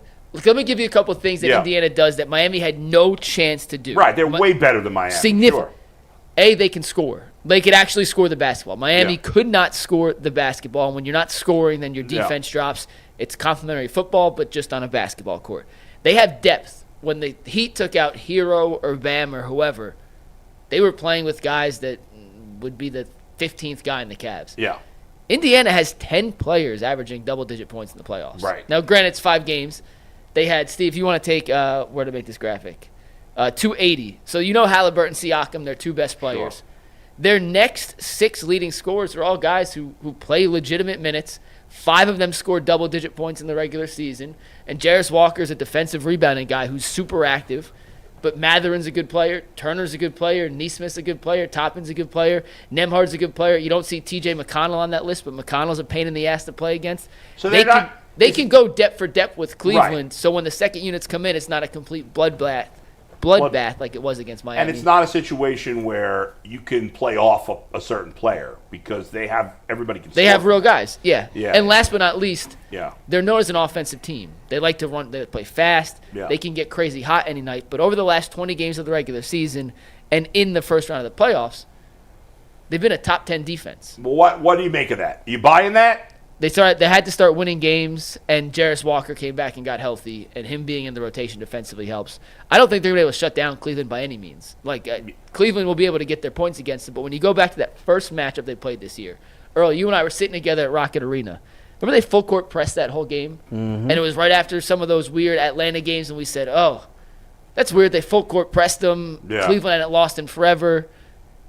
They have the size, the length, and the speed and the physicality to just make things more difficult for Cleveland than they've had been against Miami and at the end of the regular season. Earl, on a scale of 1 to 100, how much does the regular season matchups versus the Pacers mean to you? 0.5. 1 to 100. That is not between 1 and 100. 1. 1. Dustin? 10. I'm with Earl. 1. I say 15. 15, Mike. At 100, 15. They showed, because they tried to do the same thing in Game 2 against Cleveland. Yeah. Indy won that first matchup. They played 4 nights later, whatever it was, and Cleveland scored 127. And we talked about on the show the next day, hey, Indiana did this with great success, and they caught Cleveland off guard in Game 1, then Cleveland countered in Game 2. There's going to be a lot of adjustments from there, but those games were early in the season. These last two games were but I'm saying it at least gives you some insight into how Indiana thought in that first matchup when Cleveland was top of the league. Yeah. how they wanted to try and slow them down. I'm not saying it's going to necessarily translate again, but without Donovan, without Darius, if he's potentially hindered, they're going to press. They're going to full court trap, and they're going to try to get physical with these guys in the perimeter. And Darius is a key component in breaking that pressure. If he's a little hindered, I think it just shows something. I'm picking Cleveland to win the series. Don't get what I'm saying misconstrued. Don't get it twisted.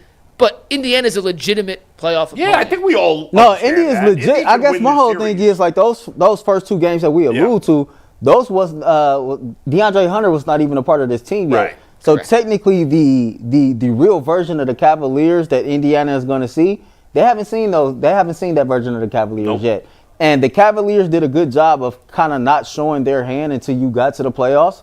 There are lineups that Kenny Atkinson can deploy that Indiana might not be ready for. And I think that when you have guys like Sam Merrill that has played much better from the first couple times we played Indiana into now, and guys who have kind of like understood their role and what they bring to the table, I just don't see it being that much of an impact. I think this is a tougher test, and I think that they too, like Miami, have a very, very good head coach. But I think when it comes down to it, when adjustments is made after game 1, I think their personnel just won't be able to outlast ours in the long run. I think the biggest difference here, it seems simple, and the Cavs know this. Miami had no chance of winning that series. 0. None. The Indiana Pacers can win this series. They can win the series. They're certainly not the favorites. We expect the Cavs to win, but the Pacers can win. Like, if the Cavs don't play their best basketball, they can lose. They can get the got. Cavs could get away with a C effort and still beat Miami. Certainly a B effort. You play a C effort against Indiana, you're going down. Yeah, they can score. Yeah. And they could get hot, and that means that the Cavaliers have to bring their A game. They got to be healthy, and we're going to need Garland. I mean, I'm telling you, he's going to play. He'll be limited. Not saying I can't put a percentage on it, but he's not going to be 100%. So you think there's no benefit of sitting him a little longer? If he has a toe sprain, it's not going to, it could get better with like a month off. He's not going to get a month off. He's not going to get a month. No, you getting that. Let me ask you a question real quick before we pivot to the Guardians. We talk about playoff experience all the time, right? And the Cavs, none of the guys besides Tristan Thompson have made it out of the second round. Donovan in his career hasn't done it. DeAndre Hunter has with Atlanta once. Yeah. Indy made the Eastern Conference Finals last year. They do have the experience of getting past round 2 in the playoffs, albeit against a completely injured and not up to full strength Knicks team. Although aren't two of their good players, weren't they on the Knicks last year, right? Who? Or was it 2 years ago they made that move? Toppin was 2 years ago. Yeah. Oh, it was 2 years ago. But I'm just curious, do you think that plays any factor in this whatsoever, considering they do have a little more playoff experience than Cleveland, but only a little bit? I don't know. I'd give them. You got to give them some points for that, I guess. What are the odds, Mike, on the series? Like Cleveland is minus 425 to win the series, and the Cavs, I believe, are a 7.5 point favorite in Game 1 at home. I didn't see a line on the Game 1. I think I saw 7.5. I'll double check that. I can give Indiana some credit for having that experience, getting out the second round and making it, as far as they did. But I can also give them credit because they have a head coach that's won an NBA championship. And so it's not like they're not going to be prepared to play or they don't understand the moment. But I think when it comes to our guys, only Tristan has made it out the second round. But when you hear Evan, Darius, and Donovan talk about this journey together and, kind of going through the ups and downs of being eliminated in a play-in and being eliminated by the Knicks and being eliminated by Boston last round, that's experience too. You might not have made it out of the second round, but all that is a correlation of experience, and you hope that the Cavs can put everything together and do what they have to do to complete this entire journey this year. Yeah, depending on where you look, it's either 7.5 or 8.5, by the way. Listen, the Cavs have gotten, as Earl said, some playoff experience the last couple of years. Obviously, Indiana's gone deeper. I don't know that the difference right now of Indiana getting to the conference finals versus the Cavs getting to the semifinals is that big a difference, but I guess we'll see. Meanwhile, the Knicks lost to the Pistons last night, so that series is 3-2. Anybody think the Pistons can win the next 2 and win that series? No. I think they can force a Game 7. I think they could force a Game 7. Game 6 in Detroit. I think they'll force a Game 7, but Game 7. I think they'll lose a Game 7. So you think Detroit wins 6 and then the Knicks win 7 at home? Yeah. Or that's what you got? What do you got, Dustin? The Knicks will win in 7. Knicks in 7. Mike, you got Knicks in 7?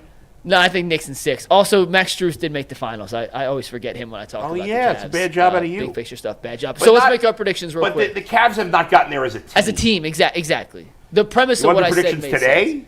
We don't play the real Sunday. quick, we'll change it, but All right, what do you got, what do you Earl? think? We'll make our official predictions on Wednesday. Friday, but before we get to that point, Earl, what are you feeling? Cavs and what? Cavs in 6. Dustin? 5.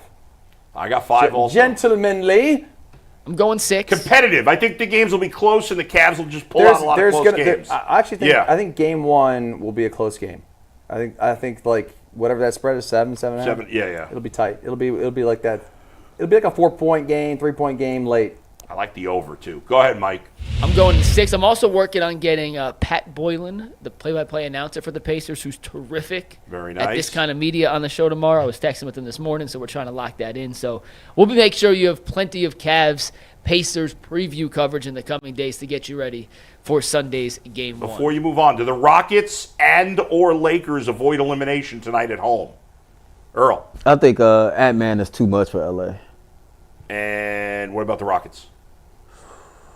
I think the Rockets can avoid elimination. All right, they avoid it. Dustin. Rockets, Lakers, they avoid elimination at home. Both do. Both do. I'm with Dustin. Both avoid elimination. I agree, too. I think both avoid elimination as well. And Nuggets, Clippers, the Nuggets tied at 3 tomorrow. Toss-up, dude. Tomorrow. Toss-up. I say the Nuggets win the last 2 and win the series. Has that been the best series in the playoffs? Nuggets are up 3-2. Like the I'm opener, sorry. The Nuggets are up 2. of the opening round series, either conference, has that been the best series that y'all have watched? I don't know. Knicks Pistons has been. Knicks Pistons has those been two have good. been Knicks the best. Pistons have been a dogfight. I honestly enjoyed, even though it was petty, the stupid stuff that like the Rockets Warriors game the other night. Like I think it's getting chippy out there. These Yeah, it guys. is. I mean, Draymond. They want to kill each other. They do want to kill each other. Nobody's going to really do anything. Like Charles is right. Charles Barkley's right. No one's really good. They're fake tough guys. Yeah. But it's kind of fun. Oh, it is.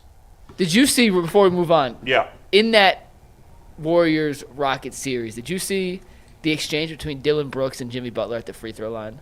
No. Oh yeah. So they were jawing at each other, and I can't don't like use the Jimmy words Butler. that was being said, but I don't Jimmy like was Dylan Brooks. saying something to I don't like either one of them. Dylan Brooks. The referee thought he was talking to him. So the referee came over like ready to tee up Jimmy, and Jimmy goes, no, it's talking to Dylan Brooks. And Dylan Brooks' reputation across the league is so low that the referee said, okay, keep going, and just walked away and allowed him to continue to talk That's funny. right to his face. That's funny. So, yeah. And real quick, before you move on, Shoot, what did yeah, you, of course. what did you What's think about the game last night? Russell Westbrook came off the bench, had 16 in the first half. Jamal Murray had another 40-point playoff performance. Just you, the basketball guy. What did you think of those two players? Russell Westbrook giveth just as much as He Russell taketh. Westbrook He taketh. taketh. He is the best player for 60 seconds on the court and then the worst player for 60 seconds on the court. It is. You better hope that those bad 60 seconds are not the final Yeah. 60 seconds of the game. Yeah, Because he will cost you a game. Listen, I enjoy Russ. I think his career has been one of the most interesting basketball He's going careers. to be a Hall of Famer, though. I was about to ask 100% Mike Hall of like that. For sure. He's a Hall of 100% a Famer. Hall of For Famer. sure. I'll take But- Russell Westbrook over Jimmy Butler. I don't like Jimmy Butler. I like Russell Westbrook better, even though he sometimes does the stupidest stuff. Oh, I like Russell Westbrook's game. He's 100 miles an hour at all times. Yeah. If he's going to make a mistake, it's going to be at 100 miles an hour. But the problem is he's just not he's not a great shooter, and he does stupid things because he plays with such reckless abandon. Yeah. Give me Westbrook over Jimmy Butler too. I would rather. I mean, Westbrook I don't or know Harden? any of them personally, but I'd rather be a teammate of Westbrook than Harden. I'm or going to war. Butler. I'm going to war with Westbrook all day, every day over Jimmy Butler. Westbrook is Scorpio, man, so I'm gonna take him over the rest of those Westbrook or cats. Harden, though? Westbrook. I don't like Harden. I'm gonna take Westbrook too. Harden. Yeah, No. I'm taking Harden. And he's talk about a choker in the postseason. My God. Oh man, that I guy don't even cares know more what about. team he's about on. I don't even know what team he's on anymore. I don't Harden's either. the second best player in the Clippers. Yeah, I that know. shows you how I much know. faith- He's gonna make. I know. He's gonna make all of. He had an incredible season this year. I know. I hate him though. You know he'll choke in the playoffs, Yeah. and they're going to lose in the first round. Go ahead. All right, let's talk some Guardians, guys. By Big the way, win last for the night. record, I am the NBA guy. I was right about. Well, it's not over yet, but I picked Denver and Golden State, and you picked the Clippers and The Rockets. the Rockets. You didn't even know who they were playing, so I don't know if you can dunk on me when you didn't. All I know is You I'm didn't going to even get know it who I right, Mike. picked. It doesn't matter what I didn't know. I'm going to get it right, and you're going to Hashtag get it wrong. Okay. Sure, That's all that matters. Whatever, man. Buckeye State Credit Union is one of the sponsors of today's Ultimate Cleveland Sports Show. If you're unfamiliar with them, let me introduce you to the financial friend you didn't know you needed until right now. Buckeye State Credit Union is a local brand offering a wide range of products, from checking accounts to home equity lines of credit and auto loan. They have some of the lowest rates around and are committed to serving Northeast Ohio. The Cleveland location is in Shaker Heights, but they have 5 brick-and-mortar locations across the state. Buckeye State Credit Union is here to help make your life easier, to make banking more convenient, always putting the customer first, so you leave feeling cared for, valued, and respected. Connect, simplify, and adapt. Those are the core values that make Buckeye State Credit Union the right choice for you. For more information, head to buckeyecu.org. Buckeye State Credit Union, your money simplified. Bull. Yes. Guardians. Yes. Go. What a win. First of all, that rain delay was kind of crazy. They delayed the game like 2 hours before it actually rained, but they did eventually play the game, and you got a couple of home runs early. It was a 1-1 game for a long way, and eventually the Guardians win it. Walk-off home run by a Kyle Manzardo deep into the night gives the Guardians the 2-1 win that they desperately needed. Bo Naylor hit a home run, and he's been awful, so maybe that'll get him going. We'll see. I don't have a ton of high hopes because he hasn't really played well since September of 2023. But great performance by Tanner Bibee. We were just talking yesterday about how bad the Guardians' pitching has been, especially their starting rotation. And Bibee went out there and was lights out against the Twins team that had scored 10 the day before against the Guardians. He went 7 innings. I think he had 5 Ks. Gave up the 1 solo home run to Ty France, I think it was, for Minnesota. I think only 5 hits. So, yeah, there you go, 5 hits. He pitched a hell of a game. No walks. He had great command. Gets the no decision because the Guardians... 7 innings, 92 pitches, Bull. To me, that was the most very impressive efficient. I was surprised they didn't let him go the 8th inning. I saw our guy Nick Fink whining about the rain delay. It was a weird rain delay, but part of the reason... See, here's how it works. Before the game starts, the home team controls whether or not you start the game or have a delay. Once the game starts, the umpires control it. The Guardians, knowing that Tanner Bibee was their starting pitcher, did not want to be in a situation where they started the game and then the rain came and he only got to pitch 2 innings. He's their best pitcher. They're even though he hasn't been great so far this year, their bullpen's overworked, and so they were worried about that. That's why they delayed the game and did. I know it's not fair to the fans that are waiting there when you see sun and the tarps on the field, but that's why they did it. If Ben Lively had been pitching yesterday or it was a bullpen game, they probably would have started the game on time. But the team has control, and that's how you take advantage of it. And because of that, Tanner Bibee was able to go 7 innings, probably could have started the 8th. But I think he pitched so well, they were like, all right, let's get him out of here, 92 pitches or whatever it was. I think another interesting thing to look at from this game is that Emmanuel Clase is back in the closer role. Now, there was no save yesterday, but what the Guardians did with their bullpen tells you that they have put Clase, they took him out for like 2 days. When Clase came in the 8th, the last opportunity, and Kate Smith in the 9th, and Stephen Vogt said it would really just be a temporary thing, and he was right. I mean, or he backed it up, because Kate Smith in a tie game came in the 8th, and Emmanuel Clase came in the 9th, gave up 1 hit, but didn't give up any runs. He got the win. Now you could say, well, it was a tie game, so it's different. No. The fact that Kate Smith came in the 8th and Clase came in the 9th, even though it was a tie game, tells you that Stephen Vogt, if it were a save situation, we're going to use Clase in the 9th. Because if the Guardians had scored in the 8th, Clase was coming in the 9th, whether it was tied or they were winning. So it's a show of faith again in Clase. His last 2 appearances have been really strong, only 1 base runner. 4 of his last 5 appearances overall have been good. So hopefully, he gets on track. You see the standings there, obviously very early. We're only about 20% of the season, not even 20% of the season. Almost at 25. You're 6 games away from 25%. What are you talking about? 25% is 40 games. Yeah, and right now they've played 29 games. Oh, my bad. Sorry, I was thinking. You're 1 away from 30, which would be like 20%, but that's not even 20%. Try to do mental math. I'll stop doing that. It's all right. You're struggling. I count by 3s. Bull Fox math. 3s and 7s. Struggle. All right. So listen, they're in fine shape, even though they haven't played particularly good baseball right now. Thoughts?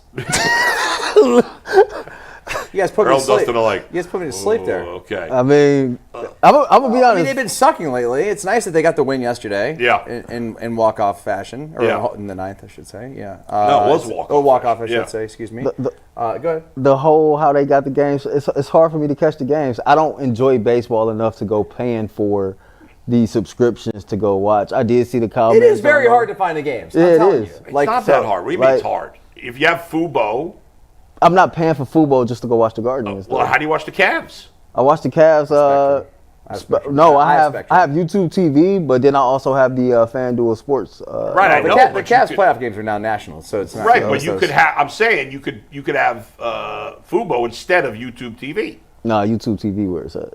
No, Fubo's better because you can watch the Cavs and Guardians. Well, YouTube TV is the best thing going. Yeah. For what reason? Like What's better about it? I'm not changing out YouTube TV just to. It's very the app itself is seamless and it just Yeah, but it's unlimited DVR, dude. Yeah. Okay, so I mean, who's using a DVR anymore? I mean, It literally records every college football game for me, All and right, I have fine. access to it. Like, dude, I'm it's just saying. unbelievable. All right, I'm committed to watching the Guardians, so I got Fubo TV. I mean, what are you going to do? I paid the money through the app, the $100. The MLB. Yeah. You got it. Yeah, or you could do it that way.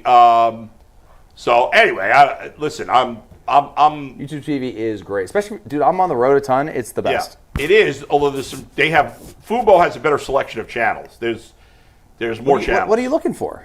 Channels? Some of the sports channels that YouTube TV doesn't have. Like what? At YouTube, they don't have the local sports channels, and I don't think they have NFL Network. I believe, right? They have or NFL Network? MLB Network. One of them. They don't have. No, it was cool. I don't know why YouTube TV can't come to an agreement with the local channels. It's ridiculous. Yeah, they need to. It was cool seeing Kyle Manzardo hit that home run. Mike asked us to do our baseball predictions at the beginning of the season. Yeah. I had Money Manzardo for 20 home runs and 80 RBIs, so he well on his way. He looks like a shady character, doesn't he? He looks like he's up to no good. I saw a stat about Kyle Manzardo. Yeah. This is from Luke Patowski, Yeah. who does a great job. He works at the Lake County Captain, sending out some interesting stats. Yeah. Manzardo has 8 homers and 19 RBIs in Cleveland's first 29 games. The only Cleveland baseball players younger than Manzardo to reach 8 home runs and 19 RBIs in 29 games or fewer. Can you name them, Bowl? There's 2. Manny Ramirez? Correct. And the other one you're never going to guess. Cause Give me a year. 1936. Oh, You're never gonna get it. I have no idea. Go ahead. Hal Trotsky Sr. I have heard of You've Hal heard of him? Trotsky, but I would never have guessed him. But I have heard of him. Oh, bad job by you. That's You're crazy. Our alleged Guardians expert here. None of you know Yeah, Hal I'm Trotsky not. I'm Sr. not locked in from the Indians from 90 years ago. But let me ask you this, though. In all seriousness, Manzardo, 8 homers already Yeah, this he's been season. fantastic. We had talked about him as a prospect, maybe not a huge power guy, like more of a contact, but not necessarily I huge. thought We thought he had 20, 30 home run power, but he's on pace for mid-40s, high 50s. Did you see this level of power from Manzardo prior to this season, or is this level of success, and it could just be early season success? Yeah, whatever. I don't think he's going to hit over 40 home runs, but yeah, I'd be surprised if he doesn't get 30. I'd be surprised if he doesn't get around 30, and that would be amazing. I mean, the Guardians haven't had many power hitters, and you're making up for the loss of Josh Naylor. Now, you could have had Naylor and Manzardo, and Carlos Santana's been absolute trash. But, it's one of the few positives. For all the complaints, and there's been a lot of them, and it's fair, and Rocchio's been awful, and Bo Naylor's been awful. Arias, Manzardo, and Angel Martinez have all played really well, in addition to Quan and Ramirez, who you expect. So you have 5 spots in the lineup. Now, you want to have 8 or 9, but you have 5 spots in the lineup that are pretty good right now.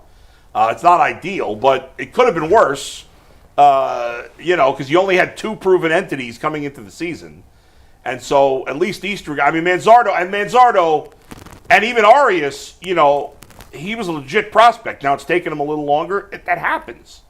Hopefully he can stay there. I'm a little more skeptical about Arias and Martinez than I am about Manzardo.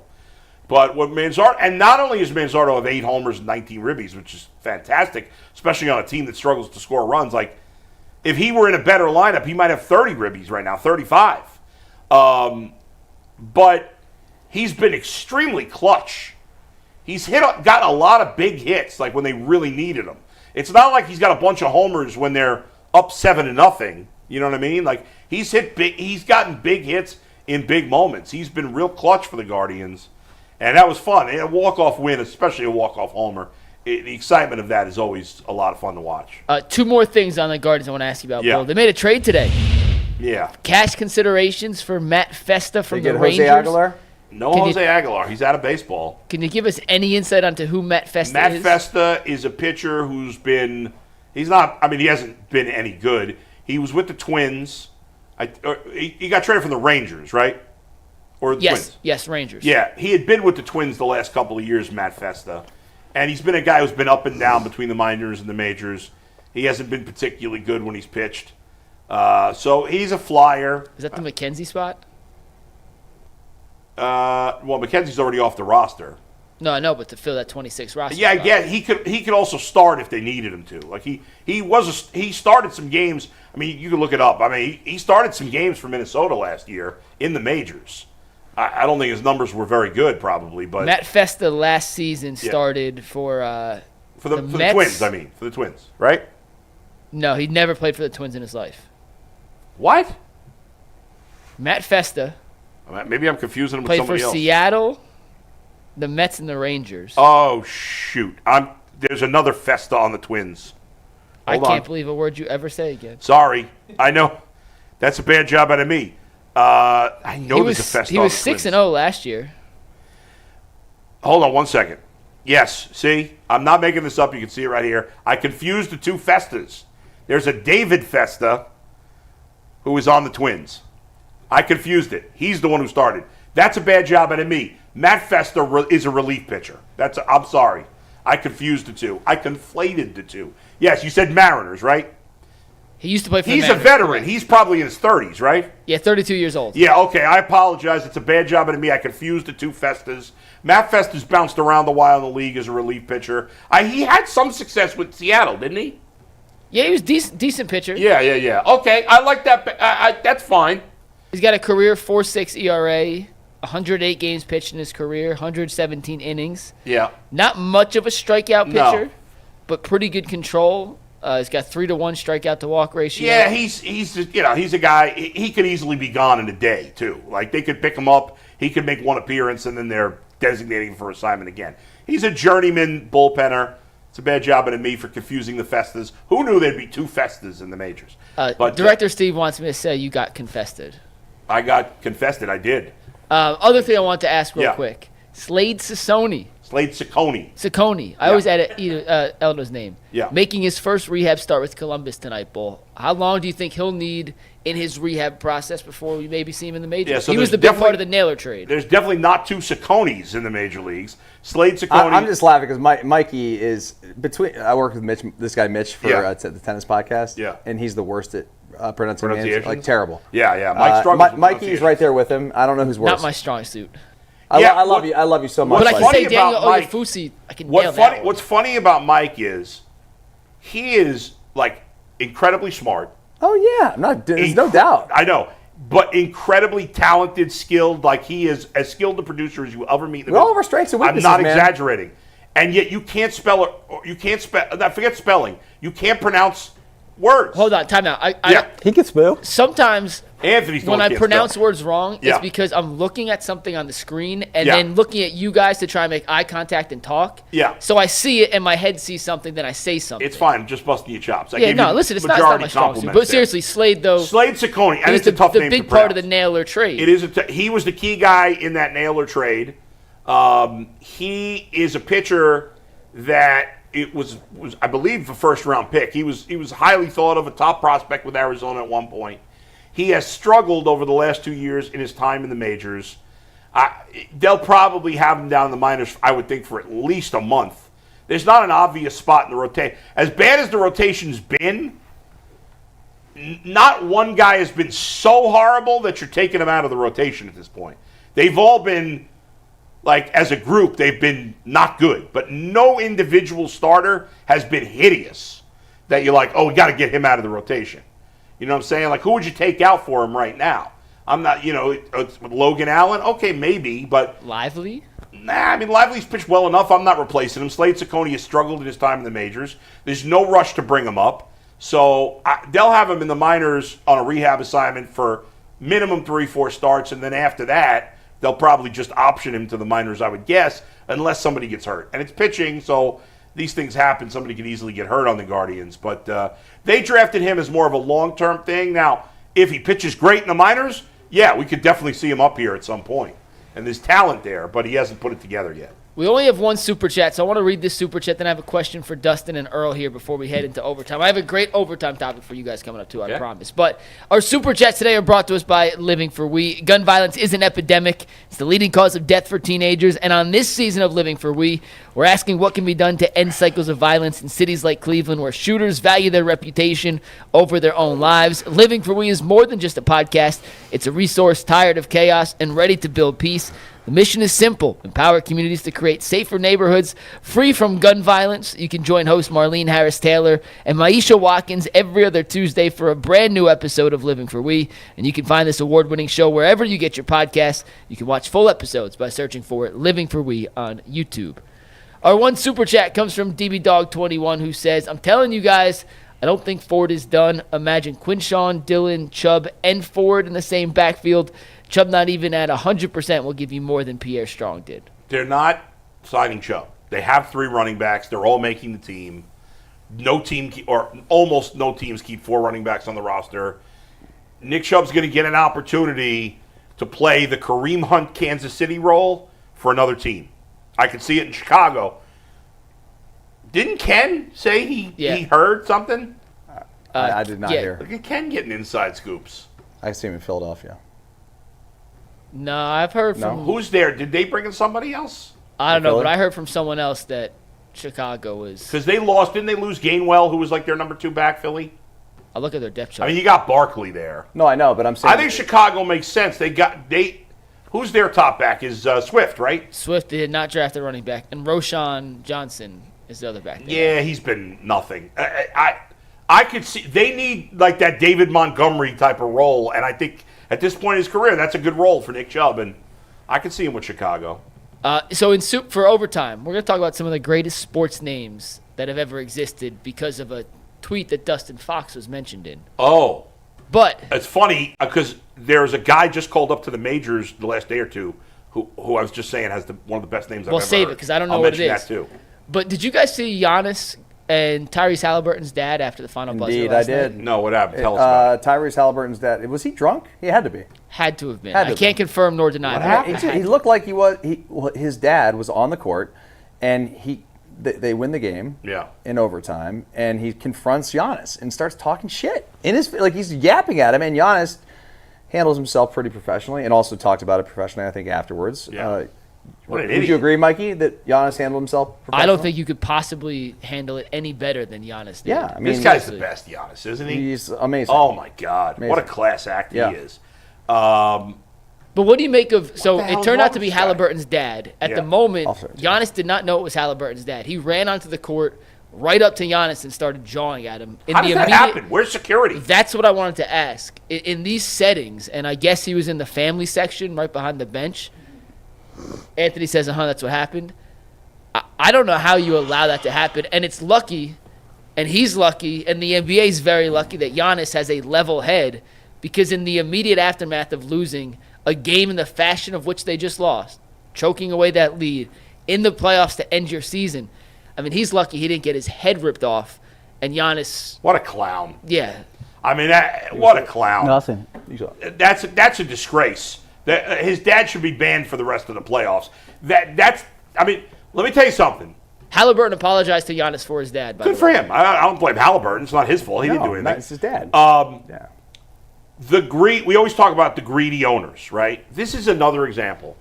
The owner's greed has created a lot of danger for NBA players that I'm surprised hasn't led to more serious things. The fans are on top of the players. It is crazy. You think about this. In baseball and football and hockey, you can't touch a player. They're behind a net or they're behind glass. You cannot touch a player. There's no access to being... In the NBA, some of the fans are literally sitting like right next to the players. Yeah, the players fall into the fans all the time. It's crazy. there needs to be. There shouldn't be contact ever between a player. It's just honestly outside of a fan, an unruly fan. Yeah. Like, getting into an altercation with a player.